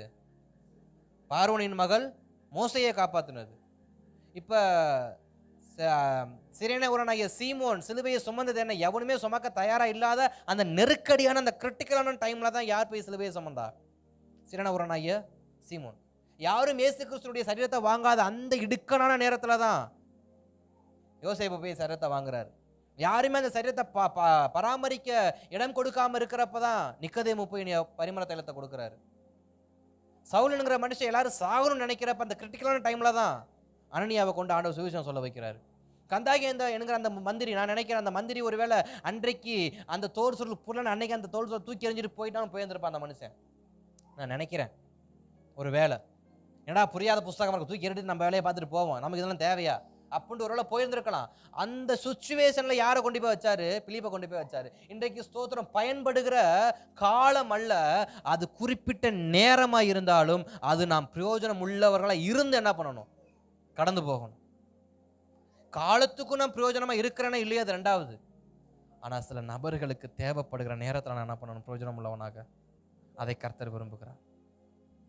அதை கர்த்தர் இப்ப கோரேசை ஏதோ ஒருவனை கொண்டு வந்திருக்கலாம். ஆனா கோரேசை ஏன் தன்னுடைய ஊழியக்காரனை கர்த்தர் சொல்றாரு? கோரேசை ஏன் கோணலான பாதையெல்லாம் செவ்வையாக்குன்னு கர்த்தர் சொல்லுகிறாரு? கோரேசை ஏன் கொண்டு வந்து நான் ஆலயத்தை கட்டுவேன்னு சொல்லுகிறாரு? அவனுடையதான, அதாவது பல நெருக்கடியான சூழ்நிலையில சில முடிவுகளை கோரேஸ் என்ன பண்ணுவான்? எனக்காண்டி எடுப்பான். என் வார்த்தைக்கு அவன் கீழ்ப்படிவான்ற ஒரு நம்பிக்கையில தான் பாபிலோன் ராஜ்யத்தையே கோரேஸோட கையில் ஆண்டவர் கொடுத்தார். இன்றைக்கு நம்ம கையில சிலது ஆண்டவர் கொடுத்துருக்காருன்னா, சில நெருக்கடியான நேரத்தில் நாம் கர்த்தருக்கு பிரயோஜனம் உள்ளவர்களாய் இருக்க வேண்டும் என்ற ஒரே ஒரு காரணம் தான். இன்னைக்கு நம்ம எல்லாரும் ரட்சிப்பு நடத்தியிருக்காரு. எதற்காக? யாரோ ஒரு ஸ்தோத்திரம் பவுலுக்காக, ஒரு சவுல் பவுலாய் மாறுன்றதுக்காக நம்ம ஜெபிக்க மாட்டோமா? யாரோ ஒரு கந்தாயே மந்திரிக்காக நம்ம சுவிசேஷம் சொல்ல மாட்டோமா? யாரோ ஒரு நாத்தான் வேலை நம்ம இயேசுகிட்ட கொண்டு வந்துட மாட்டோமா? அப்படிங்கிற ஒரே ஒரு காரணம் தான், அந்த இக்கட்டான நேரத்துக்கு நம்ம பிரயோஜனம் உள்ளவங்களா என்ன பண்ணணும்? இருக்கணும். அல்லேலூயா. 108 ஆம்புலன்ஸ் நம்பர் நமக்கு நல்லா தெரியும். அந்த நம்பர் எதற்கு? அந்த நம்பர் டயல் பண்ண அடுத்த ஒரு 5 நிமிஷத்துக்குள்ள என்ன வந்துடணும்? வரலன்னா அது பிரயோஜனம் இல்லை. வரலன்னா அது பிரயோஜனம் இல்லை. ஃபயர் சர்வீஸ் நம்பர் டயல் பண்ணுறோம். எதுக்கு டயல் பண்ணுவோம்? சும்மா தீப்பெட்டியை கொளுத்தி வச்சுட்டா டயல் பண்ணிட்டு உட்காந்துருப்போம். தீக்குச்சை கொளுத்தி கையில் வச்சுட்டு இருந்து அமைச்சிட்டு போனால் ஃபோன் பண்ணுவோம். எதுக்கு ஃபோன் பண்ணுவோம்? ரொம்ப கிரிட்டிக்கல். பட் ஃபயர் சர்வீஸ் வரலன்னா அந்த நம்பர் பிரயோஜனம் இல்லை. ஒரு வழிப்பறி, ஒரு கொலை, ஒரு அடிதடி நடக்குது, 100க்கு டயல் பண்ணுறோம், வரலன்னா அந்த நம்பர் பிரயோஜனம் இல்லை. அந்த போலீஸ்காரரோ ஃபயர் சர்வீஸரோ அல்லது ஆம்புலன்ஸ் டிரைவரோ இல்லை, அந்த நம்பர் பிரயோஜனம் இல்லை. எதுக்கு அந்த நம்பர் நம்ம மனப்பாடம் பண்ணுறோம்? எதுக்கு அந்த நம்பர் நம்ம ஃபோனை டிஃபால்ட்டாகவே சேவில் வச்சுருக்கிறாங்க? ஃபயர் சர்வீஸ், போலீஸ், ஆம்புலன்ஸ் அப்படின்னு. அவசரம்னா எதுக்கு கூப்பிடு? இன்றைக்குமே எந்த ஃபோன்லேயுமே ரீசார்ஜ் பண்ணுறதுக்கு, ரீசார்ஜ் தீர்ந்து போனாலுமே 100க்கோ ஆம்புலன்ஸ்க்கோ ஃபயர் சர்வீஸ்க்கோ ஃபோன் பண்ணுறதுக்கு ஃப்ரீ தான். எந்த சிம்மாக இருந்தாலுமே நமக்கு ரீசார்ஜ் முடிஞ்சு போனாலுமே 100க்கு, அதாவது போலீஸ்க்கு, ஃபயர் சர்வீஸ்க்கு, ஆம்புலன்ஸ்க்கு ஃபோன் பண்ணுறது ஃப்ரீ தான். எதுக்கு இவ்வளவு சலுகையை அரசாங்கம் கொடுக்குது அப்படின்னா, அது நமக்கு பிரயோஜனமாக இருக்கணும்னு. பட் அந்த நம்பரு நமக்கு தேவைப்படுற நேரத்தில் இல்லைன்னா அது கொடுத்து, இவ்வளோ சலுகை கொடுத்து, நமக்கு ரட்சிப்பு கொடுத்து, நமக்கு சபையை கொடுத்து, நமக்கு சத்தியத்தை கொடுத்து, நமக்கு ஞானஸ்நானத்தை கொடுத்து, நமக்கு தேவனை அறிகிற அறிவை கொடுத்து, வசனத்தை படிக்கிற அறிவை கொடுத்து, நாம் பிரயோஜனம் இல்லைன்னா வேஸ்ட். எதற்கு வேஸ்ட்டு? அவருடைய ராஜ்யம் கட்டப்படுவதில் நான் பிரயோஜனம் இல்லாதவனா போனா என்னை ரட்சிப்புல கொண்டு வந்ததே வேஸ்ட். ஆண்டவர் அவர் அப்படி தான் பார்ப்பார். எப்படி சொன்னார் சவுலை பார்த்து? இவனை ராஜாவை கொண்டு வந்ததுக்கு நான் மனஸ்தாபப்பட்டு தொலைகிறேன். யார்கிட்ட புலம்புறாரு? சாமுவேல்கிட்ட. இவனை கொண்டு வந்ததுக்கு நான் மனஸ்தாபப்ப, இவனை சும்மாவாவது இருந்திருக்கலாம். இன்னொரு 40 வருஷத்துக்கு இந்த பிள்ளைக்கு என்ன பண்ணிருக்கலாம்? காட்டுத்தனமாக கூட வாழ்ந்துருக்கலாம். இவனை கொண்டு வந்து ராஜாவை வச்சேன் பாரு, என்னையே சொல்லணும். எப்படி புலம்புறாரு பாருங்க. நமக்கெல்லாம் ரட்சிப்பு கொடுத்துருக்காரு ஆண்டவர். எதற்கு? ஏதோ ஒரு இக்கட்டில் யாரோ ஒருவருக்கு, யாரோ ஒரு சபைக்கு, யாரோ ஒரு ஊழியக்காரனுக்கு, யாரோ ஒரு பாவத்தில் இருக்கிற ஒரு மனுஷனுக்கு நான் தேவனுடைய காரியத்தை சொல்லிவிட மாட்டேனா, அந்த கிரிட்டிக்கலுக்காக தான் நம்மளை இன்னைக்கு வரைக்கும் ரட்சிப்பில் வச்சிருக்காரு. நான் சொன்ன இந்த 12 பேருமே அந்த டைமுக்கு வந்தாங்க, அந்த டைம் விட்டு காணா போயிருப்பாங்க. ஆனால் வேதம் எழுதி வைத்திருக்கு, தேவன் நினைவில் வைத்திருக்கிறார் அவருடைய பங்களிப்பு. அப்போ என்னுடைய பங்களிப்பு என்ன? நான் எவ்வளோ பிரயோஜனம் உள்ளவனாக இருக்க போகிறேன்? ஒரு சின்ன பொற்கிண்ணத்துக்கு அவர் அவ்வளோ பெரிய கணம் கொடுத்துருக்காரு. ஒரு பொற்கிண்ணம், ஒரு வெள்ளிக்கிண்ணத்துக்கு அவ்வளோ பெரிய கணம், ஒரு ராஜ்யத்தை தலைகளாக கவுத்து போட்டிருக்காரு. நான் பிரயோஜனம் உள்ளவனாக தான் எனக்காண்டி எவ்வளோ பெரிய காரியத்தை அவர் தலைகளாக மாற்றுவார். மாற்றுவாரா? மாற்ற மாட்டாரா? மாற்றுவார். அல்லேலூயா, ஸ்தோத்திரம். ஒருவேளை இந்த பிரசங்கத்தை ஆரம்பத்துலேருந்து கேட்கலனாக்க, நாளைக்கு காலையில் 7 மணிக்கு யூடியூப்பில் ரிலீஸ் ஆகும். நீங்கள் அதை கொஞ்சம் ஆரம்பத்துலேருந்து கேட்டிங்கன்னா முழுசாக என்ன ஆகும் பிரசங்கம் உங்களுக்கு புரியும். அல்லேலூயா. கர்த்தர் நல்ல தேவசம். நம்ம ஜெபிக்கலாமா? ஆவியானவரே, நீங்கள் நினைக்கிற நேரத்துக்கு நான் பிரயோஜனம் உள்ளவனாக இருக்கணும்ப்பா. நீங்கள் நினைக்கிற நேரத்துக்கு நான் தகுதி உள்ளவனாக இருக்கணும்ப்பா. நீங்கள் நினைக்கிற நேரத்துக்கு நான் செயல்படுகிறவனாக இருக்கணும்ப்பா. நீங்கள் நினைக்கிற நேரத்துக்கு நான் வந்து நிற்கிறவனாக இருக்கணும்ப்பா. ஆண்டவர் என்னை தகுதிப்படுத்துங்க, என்னை தகுதிப்படுத்துங்க, என்னை தகுதிப்படுத்துங்க. என்னைய தகுதிப்படுத்துங்க, எங்களை தகுதிப்படுத்துங்க, எங்கள் சபையை தகுதிப்படுத்துங்க. கர்த்தர் இந்த தேசத்தை ரட்சிக்க நினைக்கிற நேரத்தில் எங்கள் சபை பிரயோஜனம் உள்ளதாக இருக்கணும்ப்பா. இந்த பகுதியில் இருக்கிற மக்களை எல்லாம் நீங்கள் ரட்சிப்போல கொண்டு போகிற அந்த காலத்தில் நாங்கள் பிரயோஜனம் உள்ளவங்களாக இருக்கணும்ப்பா. என் அயல் வீட்டார் ரட்சிப்புக்கு வரதற்கு அந்த காலத்துக்கு நான் பிரயோஜனம் உள்ளவனாக இருக்கணும்ப்பா. ஆண்டவரே, என் தேசம் முழுவதும் அன்று கர்த்தருடைய ராஜ்யத்தை சொல்லி வருகிற அந்த காலத்திற்கு நான் பிரயோஜனம் உள்ளவனாக இருக்கணும்ப்பா. ஆண்டவரே, நீங்கள் நினைக்கிறது தேவன் கொடுக்கிறது ஒரு கொஞ்சம் காலம், கொஞ்சம் கிரிட்டிக்கலான டைமு, அது ஒரு அரை மணி நேரமோ அல்லது 1 மணி நேரமோ, அந்த நேரத்துக்குள்ள இந்த காரியம் செஞ்சா அவன் உயிர் பிழைப்பான். இன்றைக்கு இருதயத்தெல்லாம் ஆப்ரேஷன் பண்ணாங்கன்னா 4 மணி நேரத்துக்குள்ள இருதயம் டிரான்ஸ்ஃபர்மேஷன் பண்ணல அப்படின்னா அந்த இருதயம் கொடுத்தவனும் வேஸ்ட்டு, அந்த இருதயத்தை கொண்டு போனவனும் வேஸ்ட்டு, அந்த இருதயத்துக்காக காத்திருந்தவனும் வேஸ்ட்டு. அப்போ நமக்காக இயேசு கிறிஸ்து ரத்தம் சிந்திருக்காருன்னா அந்த ரத்தம் குறிப்பிட்ட நேரத்தில் ஸ்தோத்திரம், குறிப்பிட்ட நபர்களுக்கு அந்த ரத்தத்தின் வல்லமையை நான் சொல்லலை அப்படின்னா அவன் நான் பெற்றுக்கொண்டதும் பிரயோஜனம் இல்லை, அவனுக்கு அதுவும் பிரயோஜனம் இல்லாமல் போயிடும். தேவ சமூகத்தில் ஆவியானவரே, அந்த டைம், அந்த 4 மணி நேரமோ அது 2 மணி நேரமோ அல்லது அரை மணி நேரமோ நான் ஒருவனுக்கு பிரயோஜனம் உள்ளவனாக இருக்கணும்ப்பா. அது அவன் வாழ்க்கையை மாற்றும் அல்லவா, அது அவனுக்கு ஜீவனை உண்டாக்கும் அல்லவா. மோசையை காப்பாற்றின அந்த குளிக்கிற அந்த நேரம், பார்வோனின் மகள் குளிக்கிற அந்த நேரம் மோசையை தூக்கி வளர்க்கணும்னு என்ன வந்ததுனால 120 ஆண்டுகள் அந்த மகன் வளர்ந்தான். அதில் 40 ஆண்டு காலங்கள் கர்த்தருக்கு பிரயோஜனம் உள்ளவனாக இருந்தான். பார்வோனின் மகள் செய்த அந்த ஒரு காரியம், ஆண்டவரே என்னைய ஒப்பு கொடுக்குறேன்ப்பா, என்னைய ஒப்பு கொடுக்குறேன்ப்பா, என்னைய ஒப்பு கொடுக்குறேன்ப்பா. பரிசுத்த ஆவியானவரே, நாங்கள் நீங்கள் நினைக்கிற நேரத்துக்கு தகுதி உள்ளவர்களாய் பிரயோஜனம் உள்ளவர்களாய் இருக்க இன்றைக்கு எங்களை ஒப்பு கொடுக்குறோம். கர்த்தர் நடத்துவீராக. இயேசுவின் நாமத்தில் நல்ல பிதாவே, ஆமேன், ஆமேன், ஆமேன்.